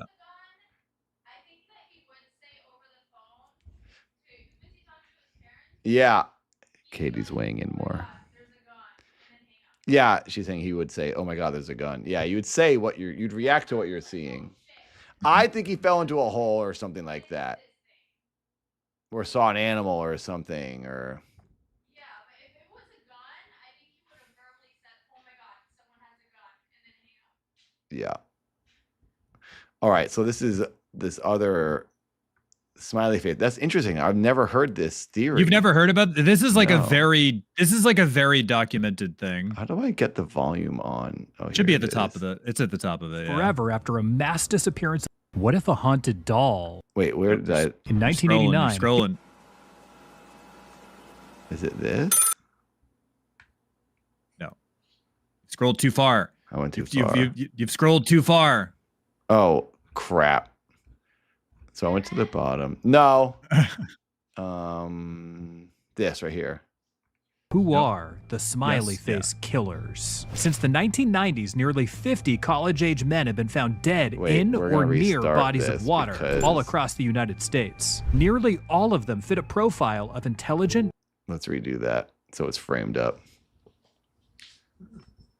This is promotion for my channel. Everybody, please subscribe. I'm very close to 10,000 subscribers. Subscribe to Tinfoil Tom TV on YouTube. This is not live. There's no live content there, but there are videos. If Many you like videos. Let's give it There's a lot of videos.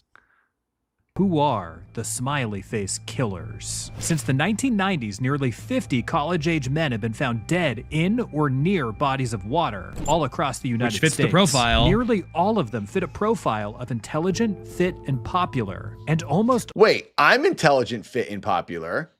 But you're not live young near the anymore. ocean in Los Angeles. But you're not right. But you're not young anymore. You're old. I'm not old. I'm young. 44 is sexy, they say. You don't fit the profile anymore, Nathan.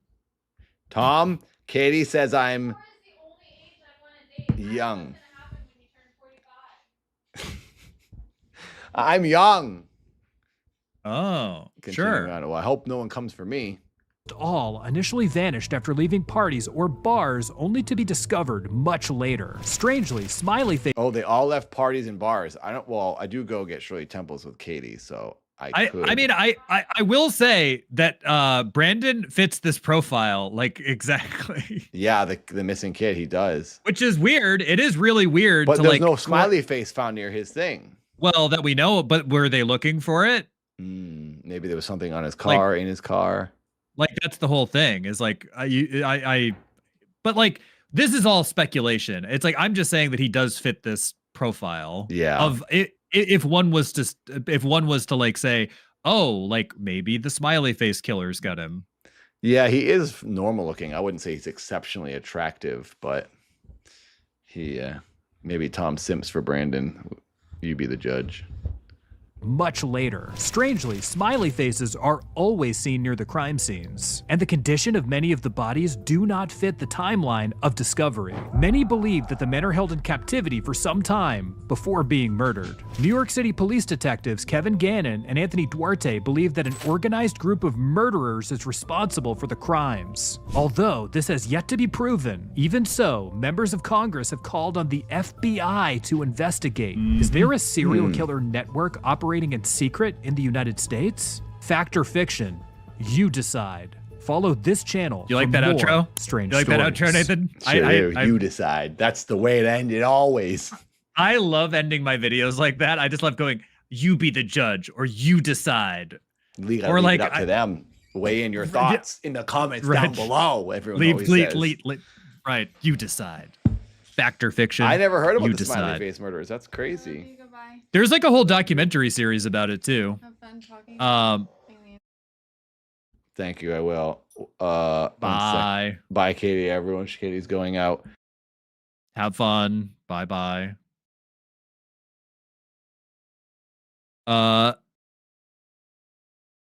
Avatar says, like the same theory could explain.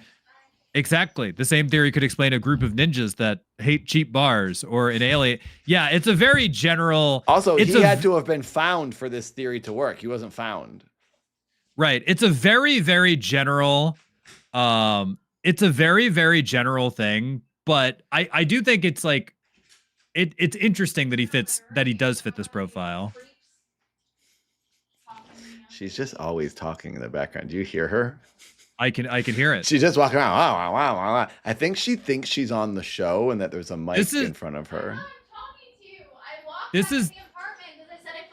I know. But when I'm doing the show, she's always in the room commenting. She's like, "Really? Wow!" And I'm like, I will say that this happens. Yeah. This happens to me on stream.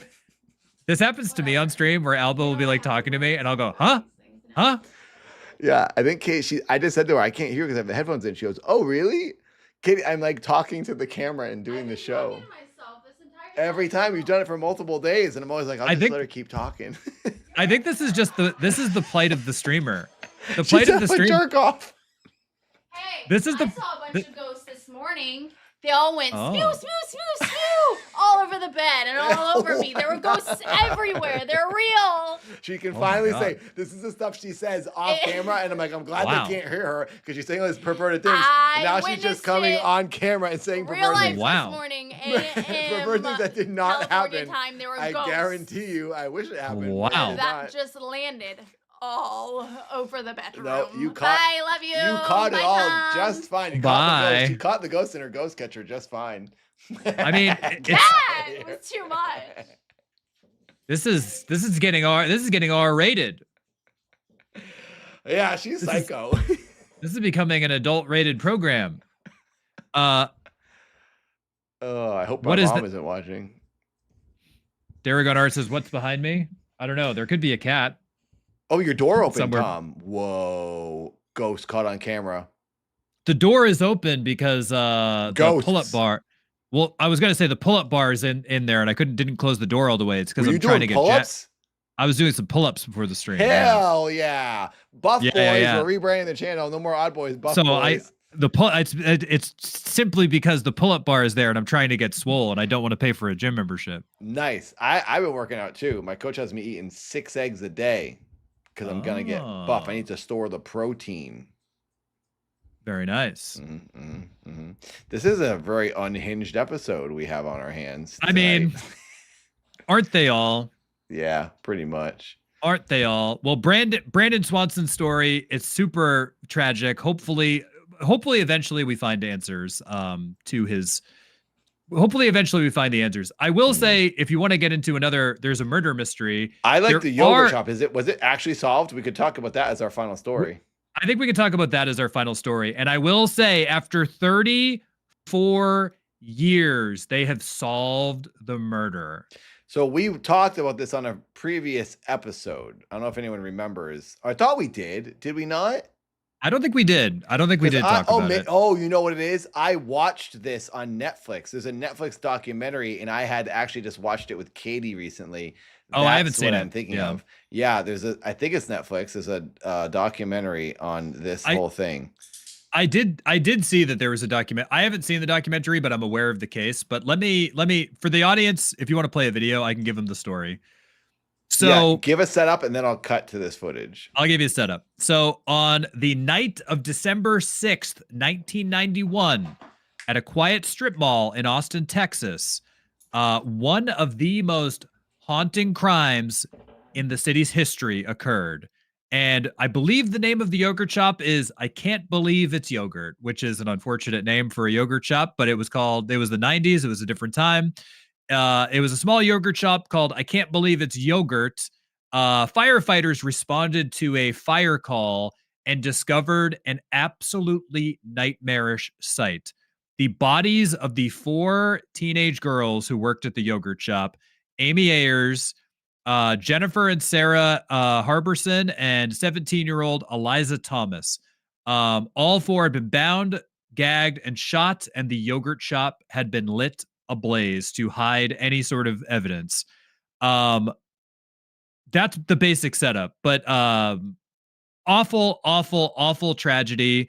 And throughout the years, eventually there were convictions. Robert Springsteen, Michael Scott, not the Michael Scott from The Office, Maurice Pierce, and Forrest Welburn were taken into custody after lengthy police interrogations. They were brought into custody, and they were eventually exonerated because they weren't actually the culprits. And there were later claims that their confessions were actually coerced by police. Unfortunately, this is not an uncommon occurrence. Police do this all the time. These 4 men were long suspected of the crimes, but they were interrogated for hours and hours and hours, and investigators eventually got them to confess under duress. But there was no evidence to tie any of these men to the scene. They were eventually let go, but they all of them were arrested for this crime initially. Now, through DNA evidence, all of the men have been cleared, and the murderer has actually been the actual murderer has been discovered, and that's what will be talked about in the story. They have linked it back. They've linked it back to, and this is the craziest thing. they've linked these murders to a serial killer who has over a dozen murders to his name. So they've eventually linked these murders back to a serial killer. It's crazy.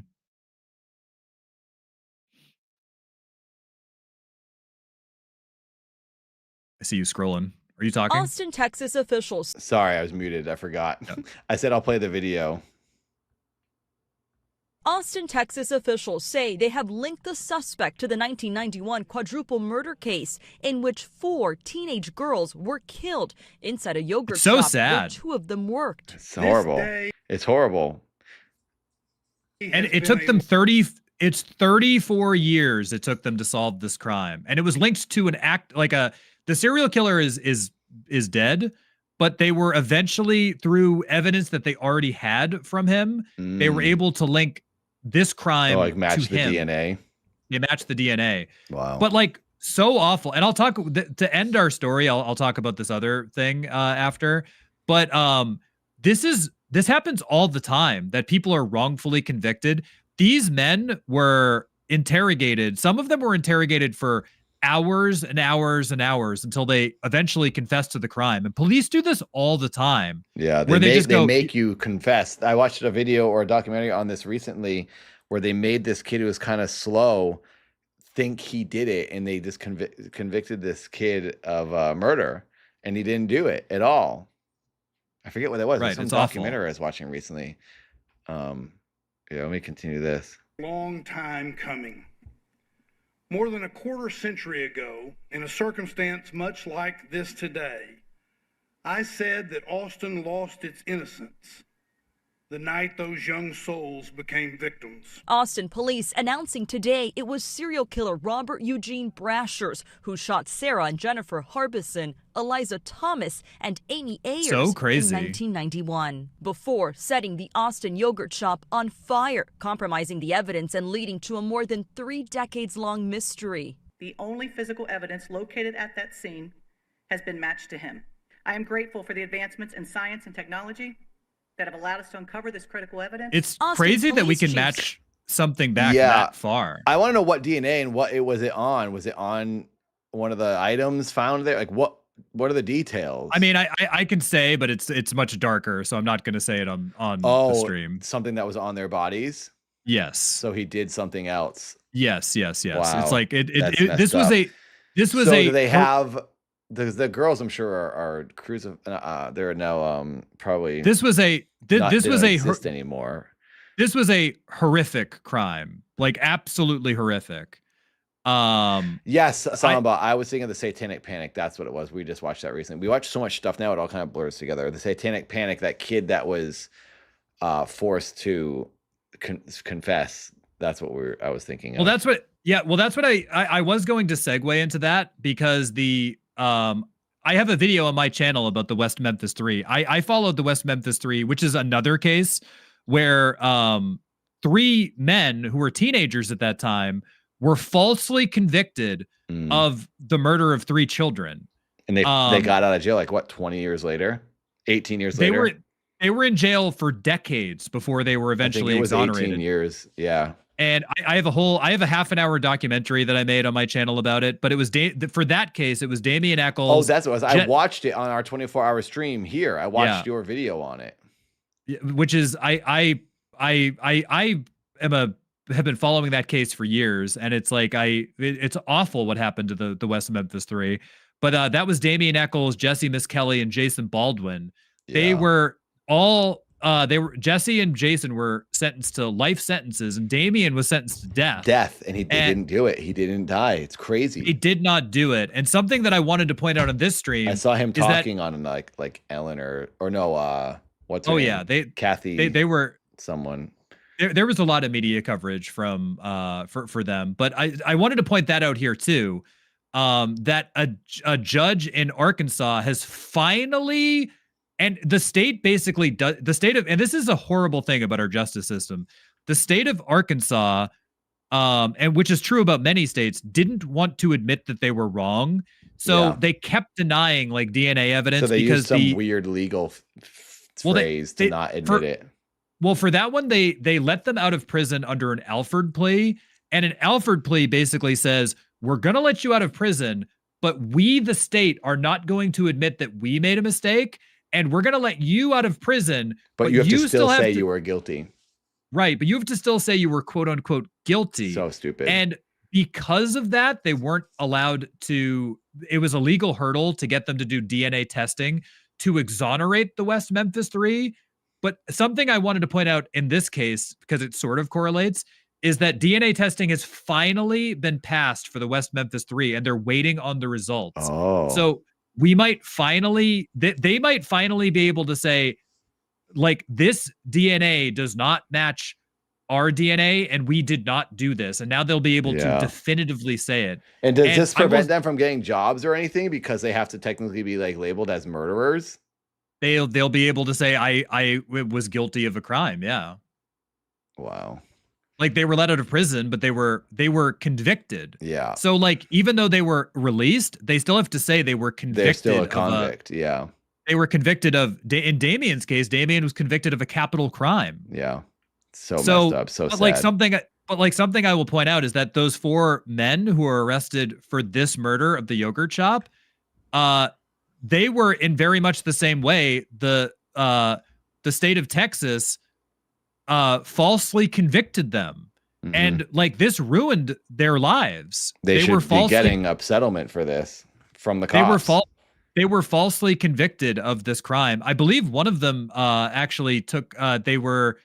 I believe one of them took their own lives. Oh my God!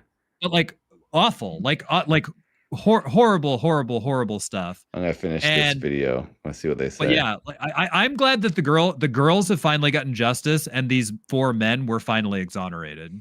Says Brasher's DNA was connected to other murders and rapes across the country. Brasher's died by suicide in 1999 during a standoff with police in Missouri during a stolen license plate investigation.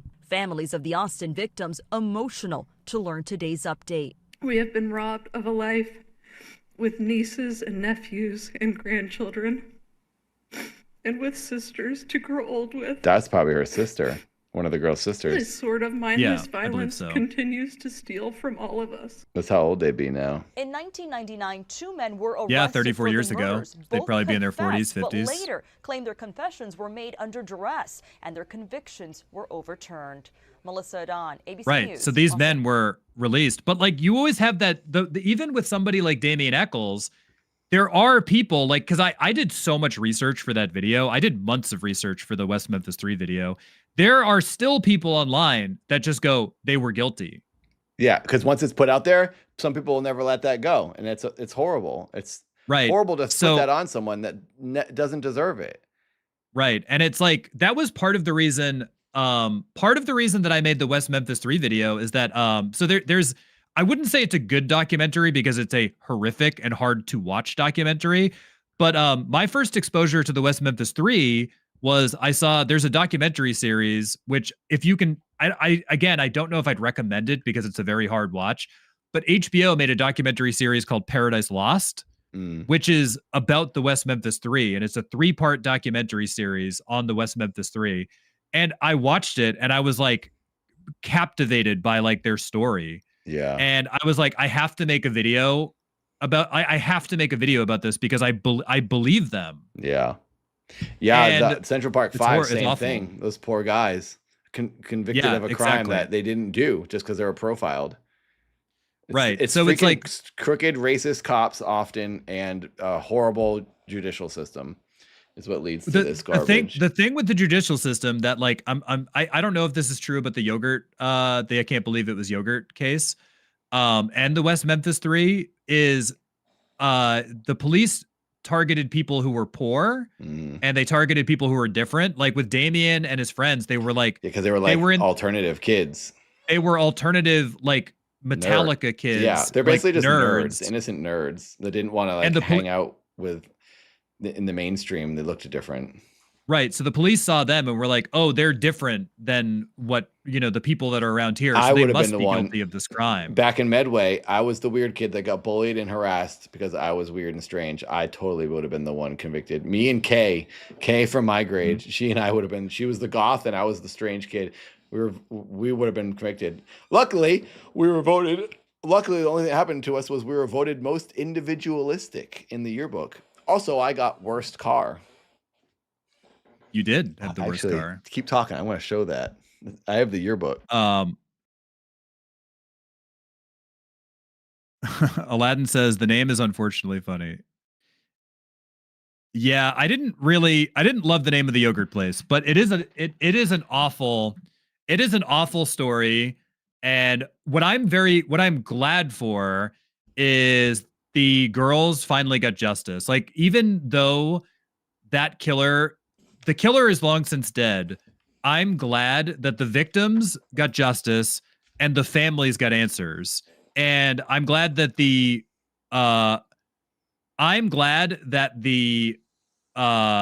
people who are wrongfully accused are now exonerated as well. So it's still horrific that this happened, but I'm glad that the case is solved. I think that's the best resolution. Like, out of the information that we have and the crime that was committed, I'm very glad that it was finally solved. Can I show you my yearbook picture?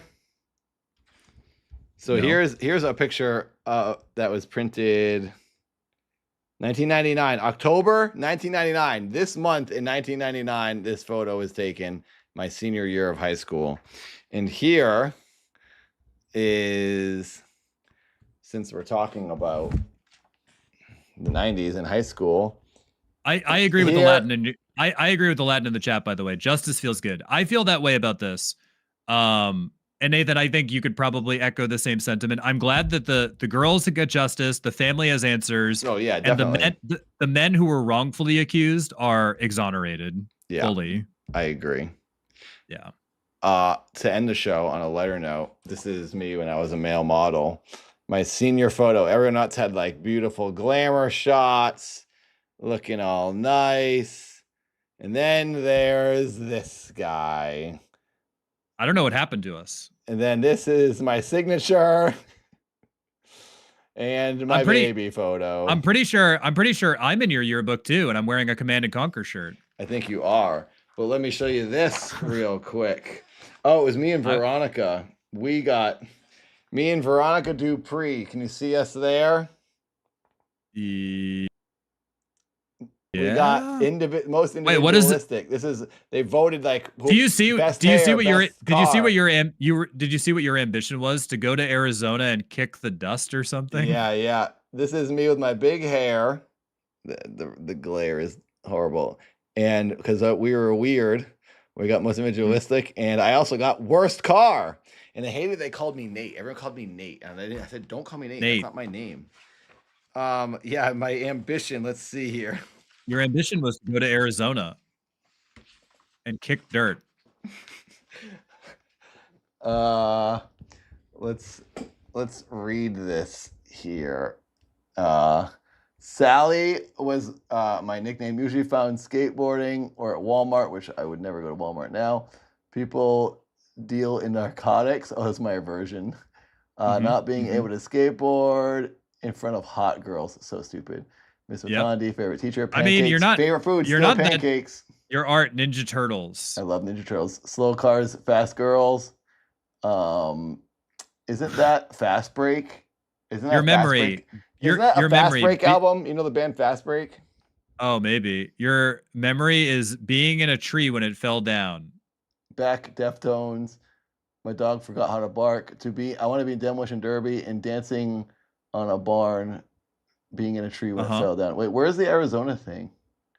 Oh, it says like I your go ambition. to Arizona and kick the dirt and eat the dust. I mean, not much has changed. I think you're kind of just, you have more hair. That's like the only difference. Best friend. Fran is one of the best friends. And Fran is who just moved into my bedroom with Seth when I moved here. I just saw him today. It's all come full circle. 55 years later. Why did Fran, this is, you don't have to dox him. Why did Fran move to LA after a billion years? They were sick of living in Texas. Look at this, Tom. A flyer for my band with Seth, Up in Arms. In the Goonies. Kicked in the Head, Four Heads Deep. Metroliners. Anyone remember any of these bands? Onward. Kicked in the Head was pretty big. The Goonies were pretty big. Kicked in the Head was big. Goonies was like local big. They were local big, yeah. But they played some Boston shows and stuff. Kicked in the Head was actually like kind of a big band. Yeah. Yeah, they were. I like that. Email Michelle. Everybody, you're just doxing Michelle. Email Michelle or at Laura 13 something at AOL.com. Right. I'm sure that these people still have their email address. No, Kicked in the Head Be Good was like a ska band. Yeah, they were like punk ska bands, mostly ska-ish. Seth, the band I was in with Seth was like Minor Threat type punk. Yeah, your band was like more like chaotic. It was like old school punk. But it was a straight edge band. The Goonies had like a couple of straight edge members, but they were like a ska core band. Kicked in the Head was like just a ska band. But they were pretty popular locally. Stop muting your microphone. You keep muting your microphone. It's not muted. It's here. Oh, I thought you're okay. I couldn't tell if you were Katie talking. texted me. I was just reading it. Oh. I'm probably in that yearbook too, I think. I would have been a freshman. Let's see if we can find Tom. It's probably like me before I this is 1999, weight. so you might I would have been a here freshman. somewhere. I would have been a freshman, yeah. It would have been large me before I lost weight. I wonder. Oh, it'll show. Yeah, it just in the freshman class because this is just everybody, not just seniors. Mm-hmm. So it starts with the seniors. Oh, juniors of 2000. So you'll be in the beginning. What year did you graduate? 2000. I would have been there. I graduated in 2002. Because this is saying 4 years younger. This is saying 2002. Okay, let me see. I'm 4 years younger than you, but I would have been a freshman. Was Daniel Maliniak in your grade or Ryan Malloy? Yeah. I'm next to Flippy. You'll see me and Flippy. MCH. I know the picture because I'm wearing I found you. I found Tom. Does everyone want to see Tom when he's a freshman? I'm probably looking cool. Let's see if I can. So wait, where am I going? It's reversed. I'm right next to Commander Chris. There he is with the glasses, everybody. Let's get it close. And there's Chris Filippi right next to him. Tom with his glasses. Looking good. What a hunk. That is a clarity. How old are you there? 14? Probably 13 or 14. That is a Command and Conquer Red Alert 2 t-shirt, by the way, everybody. Not a big deal. Chris's bowl cut. I love Command and Conquer Red Alert 2. I still play Command and Conquer. That is a Command and Conquer t-shirt. Not a big deal. I still remember that wearing that t-shirt. There it is right there. Class of 2002. Mm-hmm. Me and Flippy. Young tinfoil Tom.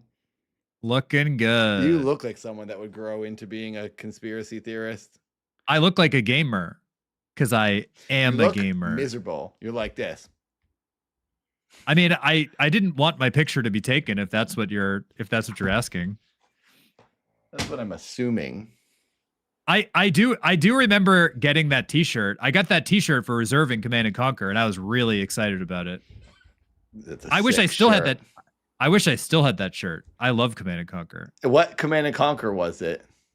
Red Alert 2. Okay, let's see if we can find that. That's the best one. Red Alert 2 is awesome. It's like it's my favorite game.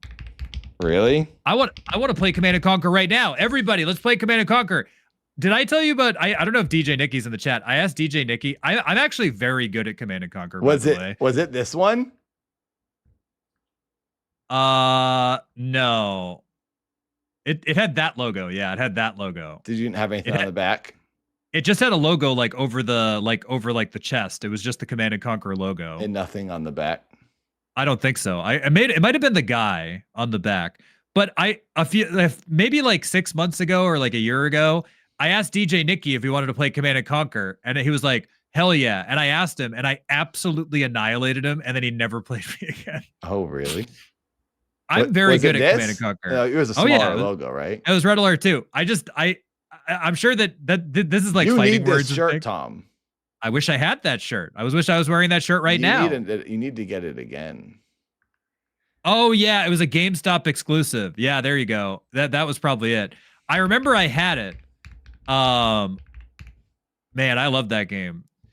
I had so many Red Alert 2, me, Flippy, and Steve used to do like LAN parties with that game. We'd play that game until like the sun came up. We'd play the game like 12 hours in a row. I think this one might be it. Was it this on the back? Well done, soldier. Maybe. I don't remember. I just remember it was a Command & Conquer shirt. It might have been that one. It's something like that. It's the greatest game ever. That's all you need to know, everybody. It's the greatest video game ever. It's a real-time strategy game. RTS. Don't like those games. It's a real-time strategy. The greatest game ever. That's Not it. A fan. It was Command & Conquer. It was Retaliation. That's it. That's the shirt. It is the shirt. This is the shirt. This is the shirt. That's the shirt. What one? That was the Retaliation shirt. I think it was Command & Conquer Retaliation. I think it was that one. Maybe it was. I think it was an expansion for Red Alert. I think it was Retaliation shirt. Yeah, the shirt's for legends. Real gamers know. Real gamers know about Counter-Strike, System Shock multiplayer, but playing System Shock via a LAN connection multiplayer, Command & Conquer, Red Alert, and StarCraft. That's what the real gamers know. Real gamers understand. Real gamers play Megabunk. Well, now I play Megabunk, yeah. Megabunk's awesome. I love Megabunk. This is the new. Our new show should just be us talking about boomer things like this. I think I want to do a Megabunk stream tomorrow on Twitch. We should just do a Megabunk right now. We could. Katie will be back, and I don't know if she's going to want to hang out before we go to bed. You got to tell her, I'm sorry, I have to play Megabunk now. Yeah, random. I'm wanting to get into that addiction. I feel the addiction coming on for this game for Megabunk, and I'm not able to do it because I have so many other things I have to do. It's annoying. Aragon is saying Tom is describing every internet cafe in the early 2000s. That's because I was there. Exactly, Slit. I agree. You can't. I loved all those early games. Oh yeah, and early Warcraft. Early Warcraft was a real-time strategy too. So I played a lot of like early Warcraft. But yeah, Command & Conquer was so fun. I loved Command & Conquer. Such a good game. You guys, Megabunk is fun. I played it on my Nathan YouTube and my Nathan Twitch over the weekend, and it is pretty great. It's pretty fun. It's a new game everyone's playing right now. I had to find out you're not even close to me. I'm on tier 2, and I'm having a hard time beating the boss, but I think I will do it on the next stream. Did you make it to the desert level yet? No, I saw someone doing that today. I saw the desert level. I was like, oh, this looks awesome. So is that after tier 3? You really beat tier 1, 2, and 3? I'm already in the desert level. I've beaten the first 2 desert levels. When you get to the desert level, how are you that good? You got to beat tier 2 because I'm a gamer. Because I played Command & Conquer. So you're just on tier 3. I'm in the desert level. Well, so Fran told me today that this game, Megabunk, is just like Vampire Battles or something, some old game. Vampire Survivors. Vampire Survivors. I never even heard of that. What is that? Yeah, but Vampire Survivors is the same style of gameplay, but you wouldn't like it because it looks like 8-bit. It's 8-bit and it's top down. Oh, it's top down. It's top down. You like 3D. I don't think I'd mind that. Well, Vampire Survivors is a similar type of game. It's a similar genre. It's opened up my eyes to this new way. Now you're a gamer. Let's see here. You've done it. You're a gamer. Vampire Survivors. This has turned into we're just gonna become gamers now, everybody. We hope you don't mind. We can't do that. Someone's playing it live right now. We gotta be talking Odd Boys news. But we did talk about all the stories. We talked about everything that was in the doc.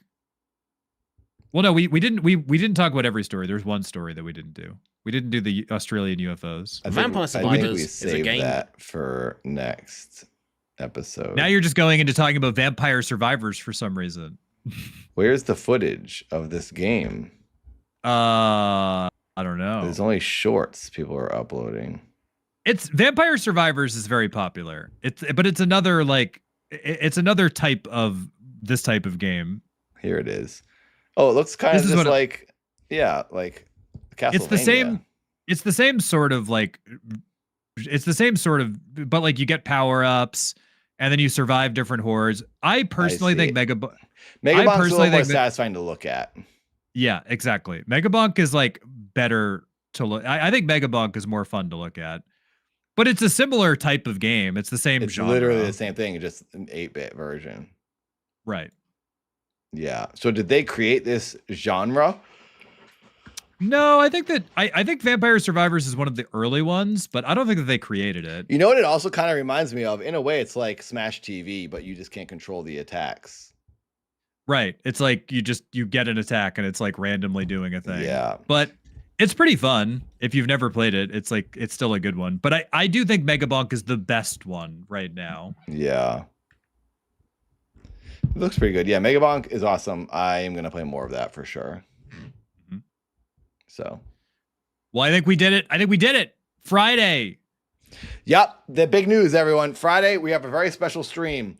Tom's going to run the show. I'm going to call in. Jamie will be our guest host. I'm going to run the show. I'm going to run the show right into the ground. Sure are. And I'm going to run myself right into the ground and jump in a grave at the cemetery because special episode this Friday is me live from the cemetery. I'm going to get the Ouija board. I'm going to do a seance. We're going to find some ghosts. We're going to discover some spooky stuff out there in the ether at the cemetery. I'm going to sneak into the cemetery Friday night. So be here Friday night. Very big episode.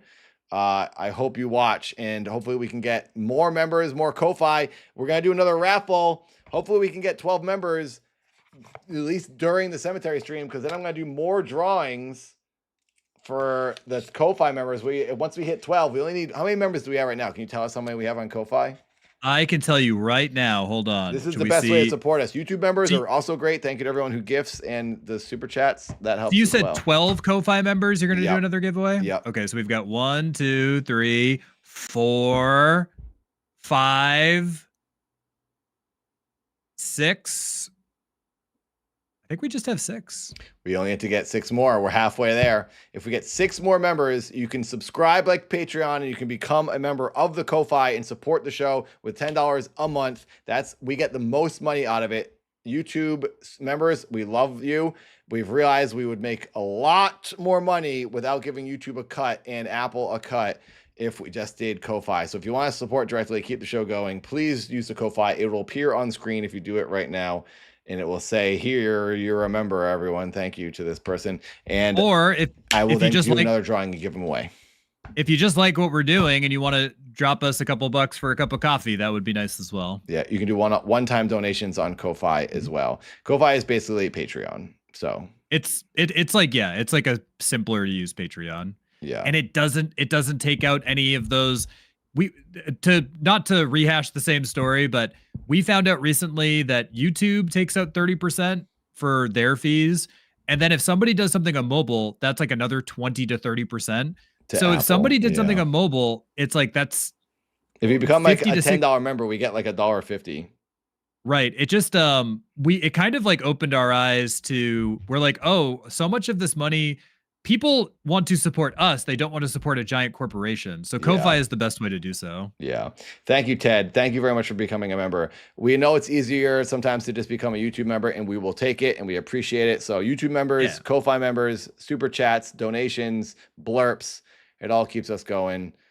Twitch memberships, thank you very much. Tom and I split everything. Please watch the videos on this channel. I've been uploading videos and shorts. If you keep watching those and keep this channel in your algorithm, it will help us a lot. We're trying to hit 5,000 subs. We're about 200 away from 5,000. We're gonna do a 24-hour stream if we hit 333 YouTube members, and we're gonna do a 24-hour stream if we hit 100 Ko-Fi members. Also, I think we should do a 24-hour stream when we hit 5,000 subs. So Tom and I have. Why are we doing all these 24-hour streams? You're just saying we're going to do a 24-hour stream here. We're going to do another 24-hour stream. Why are you trying to kill us? Because that's how we're going to get this channel through the stratosphere. Can I buy more Labubus if we do that? Yes, because then you can afford it. Oh, that's nice. I like that. Slick. Yeah, that would be funny. 48-hour stream, Raz says. Hey, if we go over 100 members on Ko-Fi, I'll stream forever. I'm ready. I'm never going to stop. I'm never going to stop streaming. I'll never stop. Never you know stop, what you should do, stop. Nathan? You should just start playing Megabonk right now. You should just keep the stream rolling. Keep playing Megabonk. New Ko-fi subscription from Ayaka stepped out of contests for Shiloh. I request to opt out of contests for I am shy. LOL. So do you not want to get a drawing? What username is that? Let's go. I request to opt. I see who they were, and I think that maybe they don't want to. They're shy. I won't say who they are. Thank you very much for that membership. That's very nice of you. Thank you very much. That means we are 5 members away from doing another giveaway. And by the way, I should mention again, if you weren't here earlier, I think all the winners heard it. Space Breakfast, Endrend, and Ska all won these 3 drawings in the raffle. Thank you for being members. I'm going to take messages on Discord and send these to you. So now the next drawings I do, which we can talk about in Discord, if you guys want me to draw zombies, if you want me to draw aliens or something, I will. You got to draw 3 more. Vampire. Sexy vampires I could do. I'll draw 3 of them, and it's only going to be raffled off between the first 12 members. We need 5 more members, then we hit 12, and then those 12 will enter the raffle next week on Tuesday, and then we'll find out who's going to win Sexy Vampire drawings, and I'll mail them to you. So please become a Ko-Fi member. 5 more, we're there. Are you team Jacob or team Edward? I'm team werewolf guy. You're Jacob? That's Jacob. Yeah. I think that's Edward is the vampire man. Wow. Just to be controversial. I can't. Well, I think there's a lot of team Jacob people. I think I like Edward more, but I'm just saying werewolf boy. I know that there are people who really like Twilight. I've only seen the first one. I think I watched because AB one night was watching it on Twitch. When you have like the Twitch membership, you could watch movies or whatever. And I watched it on his stream with him and his wife. And that's how I saw the second one, maybe, or the werewolf one. I forget what one it was, but I saw the first one. Like 2 or 3, yeah. I watched the first one with Jared and Zach in the old Santa Monica apartment. And we were watching it so confused. We're like, wait, this is good? We didn't know if it was a joke. We didn't know if it was like people were just dumb and they thought it was good because it was so bad. We were trying to figure it out. We're like, what's going on? Why do people like this? Because it was just so dumb. And then we learned later it was just like, teenage girls liked it, and then people liked it because it was so bad. It's like a cheat. I didn't realize that either until I had never seen it, and Alba really liked. She really likes the Twilight movies, and I was like, I've never seen I know the memes, and then I was like, I'll watch the first one, and we watched the first one, and I was like, I get it now. I was like, this is a very bad B movie, and people like how cheesy it is. Yeah, basically. But I didn't get it until I saw it, and I was like, oh, I was like, it's really bad. Yeah. But people love it. I think that's like the whole thing is that, and I think it's funny that people like Edward or what's his name, the actor, people like love his performance. Aladdin says people liked it. Aladdin, people love Twilight. Well, because they like the books. There's like a cult following from they're basically romance novels for teenagers about emo kids. And all these people loved it, and then they made a movie, and of course they're gonna like it because it's got a hot dude in it. And those people that liked Twilight in 2005 are 40 now, and they have kids. So, or they're in their 30s or 40s. So those people that like it, they're older now, but they are still. Do you know what they call Twilight fans? This is a real thing. No. Twihards. Twihards, like try hard. Right, but that's what they affectionately called themselves. They call themselves Twihards. It's it's a real thing. Wow. But I didn't get it until I saw it, and then I had to like see it to understand it. And Yeah, I was and like, it's fun to go along with because it's cheesy and silly. It is fun, but you do slap your forehead a lot because the movies are just so bad. And the girl who's in those movies, I will say, her acting technique is basically touch, hair, exhale. All she does is goes. It's funny that Robert Pattinson was like, this is like what made Robert Pattinson like so famous. Well, because he's like, I'll take a movie at this point in my career. I'll do anything because it's going to give me money. And then he was able to go off and do actually good indie movies after that because he's free to do whatever. Those movies got so popular that he was like, okay, I can do whatever I want now. And he He's was a in good Harry actor. Potter.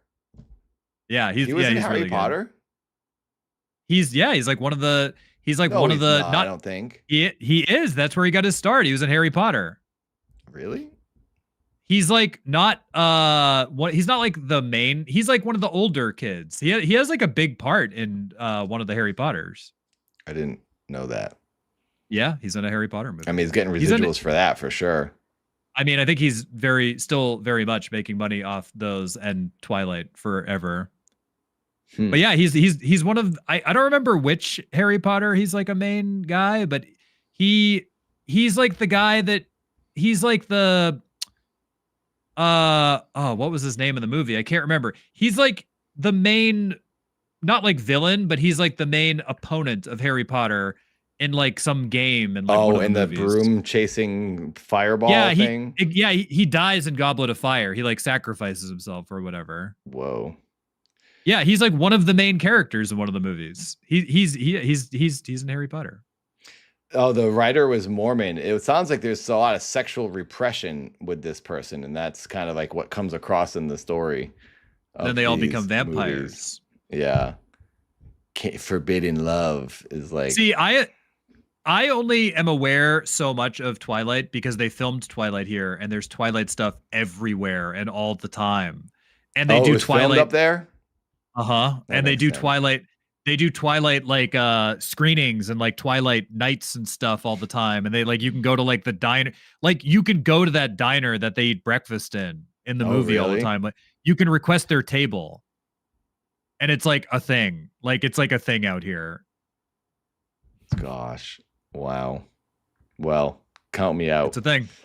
That could be you. I mean, I have no problem with it. I think it's fun. Anything that people are into is fun for their own reasons.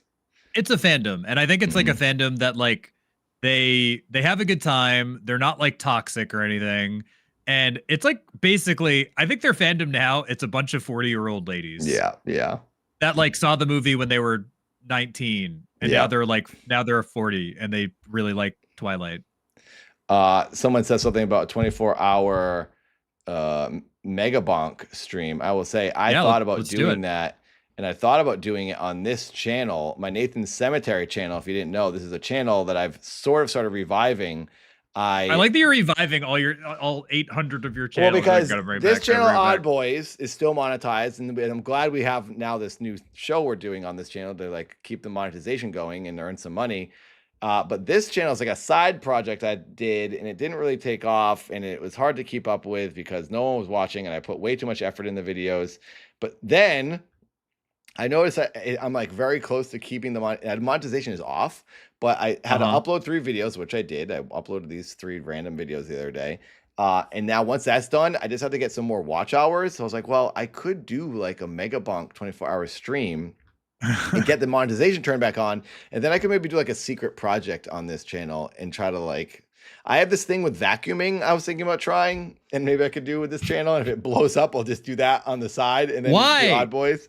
I love vacuuming. Focus on one thing. I like to do a lot of things. I'm still going to do Odd Boys. I'm still doing the This is the problem with your career. You keep doing a million different things. Focus on one thing. I can't. I got to have multiple pots in the fire because none of our one things are making us money. So I got to try as many as I can and then keep them all going. And then whatever makes me money, I'll do that more so. But you focus on the one thing until it gets to the point that you're will be sitting here for years not making money. I got to do multiple. I can't sit around waiting to do this live stream every night and do nothing. So in the meantime, during the day, I'll do some other things. Sure. We don't go live until twice a week, and it's only a couple hours. What else am I gonna do with my time? I gotta do other What if we go things. live 7 days a week? It's not confusing. You just don't have to watch all this stuff if you just subscribe. Also, I will say this: all you people out there, Aladdin, confusing. I'm sure you watch other YouTube channels. Why does it change if one person owns all those channels? You watch other channels, other people. Why can't watch other channels of the one person? It's not confusing. It's only you're making it confusing because you know the owner is one guy. That doesn't make any sense. Saw a special appearance by Alba. She surprised me. I was like, there's a person here. I was gonna say, you don't often see Alba. Hello to Alba. She left the room. She had to go to a work thing. She just got back. So this channel is a channel I did a lot of is- paranormal, spooky videos, and no one watched them. So I'm like, okay, I can't keep doing this. That's like the same thing that happens with Katie. When I wear these are noise canceling headphones. That happens with Alba all the time. She comes in the room and she'll like touch me and I'll go, because I'm like playing a game, and then like what? Then because I can't hear anything. I'm like I can't hear anything with the headphones on. What's wrong with doing this and that? Event. Obviously, no one should do just one thing with their life. That's a waste. You got to do as much as you can and take advantage of being alive. Make as much stuff as you can. I like to have multiple things going on, and I give 100% to each of those things when I'm then doing that thing. Thank you, Derek. Derek's my only true fan. Derek is your true fan? Yep. I watch all your content.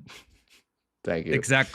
Derek. Well, that's all. I might Derek, do a Mega Bunk stream on Nathan's Cemetery just to get the ads back on. I'm just saying that I'm more of a believer of focusing on one. But I can only do the one project I edit and upload videos on this channel all the time. Meanwhile, I'm still uploading on Nathan because that's my main channel. I still do dad stuff. I'm going to make the dad movie. There's nothing wrong. People, when you go to a job, you do multiple tasks at that job a day. You don't just stand there and do one thing and stamp a thing all day. I will just say this is that doing multiple things. I make videos. I think you can have. I think you can have multiple things. I think what I say to you is that I do think. That's not true, Aladdin. You have a lot of channels. You have a lot of channels. I have 3 channels. I gotta say, I'm saying in total, you have Nathan. You have this one. Listen, you have Dad. You have Dad Plays. Dad, I did for 6 years. It died off. If you're by your logic, Aladdin, I should be a millionaire right now and should have 1 million subs. Everything goes up and then it crashes. And you got to do something else. Nathan's channel has been around for 20 years. I still don't even have 500,000 subscribers. So what you're saying is incorrect. I would not have 1 billion subscribers because for 20 years, I did one thing. It didn't work. For 6 years, I did Dad. Didn't work. So I think you have to do other things and jump ship eventually. Try something new because it ain't working. So what you're saying is incorrect. It does not always the case. Yes, I agree. If you focus on one thing, you can do good with that one thing. But you also have to know when to quit some things and just don't beat a dead horse. No, I mean I agree with that too. But my point is I do think you have. I agree with the having more than one pot in the fire. I do think at times you do have too many of them in the fire at once. I don't think so because no one's even really paying attention for it to distract away from the other things. Nathan is always the main channel. I'm doing that. And then this show has become like my second main thing. I do this just as much as the Nathan channel. Dad, I do when I'm inspired and I have something to put out like the Man series or music videos. I'm focusing on the Dad movie for Dad now. So that's why the Dad channel is a little less inactive. Dadgate. I know it's Dadgate. I also agree with Just a Random Watching. Hyper Pancake is where you should be putting your focus. I agree with that. Hyper Pancake is something no one's even supposed to know about, so you shouldn't even know that it's one of my projects. That's a super secret thing. I think that Hyper Pancake is it's everything that you did. Exactly, Daragon. Thank you. It's the dancing and the music, but it's more brain rot and it's to a new generation. That might be what blows up. I do think so. So I think that if you made enough content that you've got 6 months of Hyper Pancake. It's just videos, songs, shorts, just a Hyper Pancake in real life, Hyper Pancake live stream. I think Hyper Pancake is stupid enough that it would take off. I don't know. I'm gonna keep trying. That is a fun side project, Hyper Pancake. I think this is my personal, like, looking at all of your content from the outside. But do you think it should be that me in the outfit doing dancing, or should it be like the random hands doing things with toys? And it should 100% be the dancing and the songs and do it like just take but it's the what same you did. dancing over and over. Right, but it's like, but that's how things like TikTok and YouTube Shorts work now. Is that it's just brain rot content. I do have And Hyper Pancake on TikTok.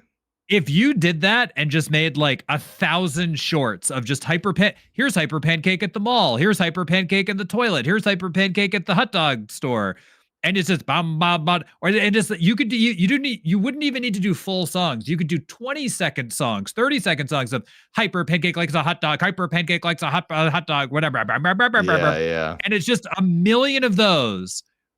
The way that shorts and the TikTok algorithm work is just people looking at stupid crap all day, and I think it would take off.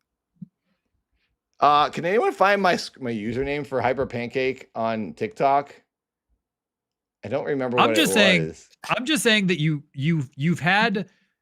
already had content that I think 15 years ago, if you had made it in a different way, like the dance videos and the music, like the Mimi music stuff, the Keith stuff, and the dancing videos. Today's people, like the way that they do their dance videos on like TikTok is they don't do full dances. Yeah, they do 15 to 20 seconds really of a quick dance. Garbage. It's just really quick garbage. And I think that you're too focused on being a legitimate artist. But if you went brain rot artist and translated that to TikTok and YouTube Shorts, I think that out of all of your stuff, I think that Hyper Pancake is the thing that could be most viral. Yeah, maybe I don't have a TikTok. Maybe it was just Instagram and YouTube. I had 10 followers on Instagram, and I haven't told anyone. I did tell on one stream. I mentioned Hyper Pancake, and a few of you subscribed. So I feel like I didn't fully advertise. Yeah, why is everybody yelling at me about the hot dog store? You don't go to you don't like hot dogs? You don't go to the hot dog store? I go to the hot dog store. I love hot dogs. But yeah, I totally think that out of all your projects, that's my advice to you. Don't worry about bringing back the Nathan Summit. I just wouldn't. I think it's a bit of a wasted exercise. Well, I was thinking Nathan Cemetery would be just something I do where I could just do like Nathan videos with Katie, or my weird vacuum. That'd be more like vlogs, personal stuff with just me and Katie around town when I bother her in a store. Or I'll just do the weird vacuum experiment. Yeah, I think at the end of the day, it's I like this as our happy, show. I want this show to be our 9 to 5. Like, this is my favorite thing right now. And then I'll upload my opinion videos on the Nathan channel. And I do have a dance video, a full dance video I want to put on the Nathan channel, like my old dance videos. It'll be a really big one, and it'll be a really cool idea. And I'm trying to put that out before the end of the year. But I have ideas for everything, but this I want to be the 9 to 5. So hope you all stick around for this. Go. We're really close to 5,000 subs. Please tell your friends and get us to 200 more subscribers. Friday, Nathan's going to the cemetery, and Jamie and I will host the show. Thank you. We're now 5 Ko-Fi members away from Nathan doing another giveaway. So 5 more $10 members, and you will get a drawing. Good chances, because there's only gonna be 12 of you entered into the raffle. And thanks for we got some support on YouTube, and we got a little bit of support on Twitch tonight too. So thank you very much. Thank you. Yes, Aladdin, it's gonna be your favorite channel. Watch the vacuum videos and love them. All right, time to go. Thanks for listening, everyone, and watching. The rambling at the end. Thank you, everybody. We'll be back on Friday. Thanks for the support. Special show Friday. The support helps us keep the shows going. So make sure, even if you can't donate, please give the video a like and tell everybody about the podcast. We'd like to keep it going. So if you can, let people know that we exist. We appreciate it. We'll get to the bottom of all the paranormal stuff, and you can hear it here first. And if you hear it somewhere else, just pretend you heard it here first. Yeah, exactly. Yeah. All right, everybody. All right. Have a good night. Goodbye. Bye.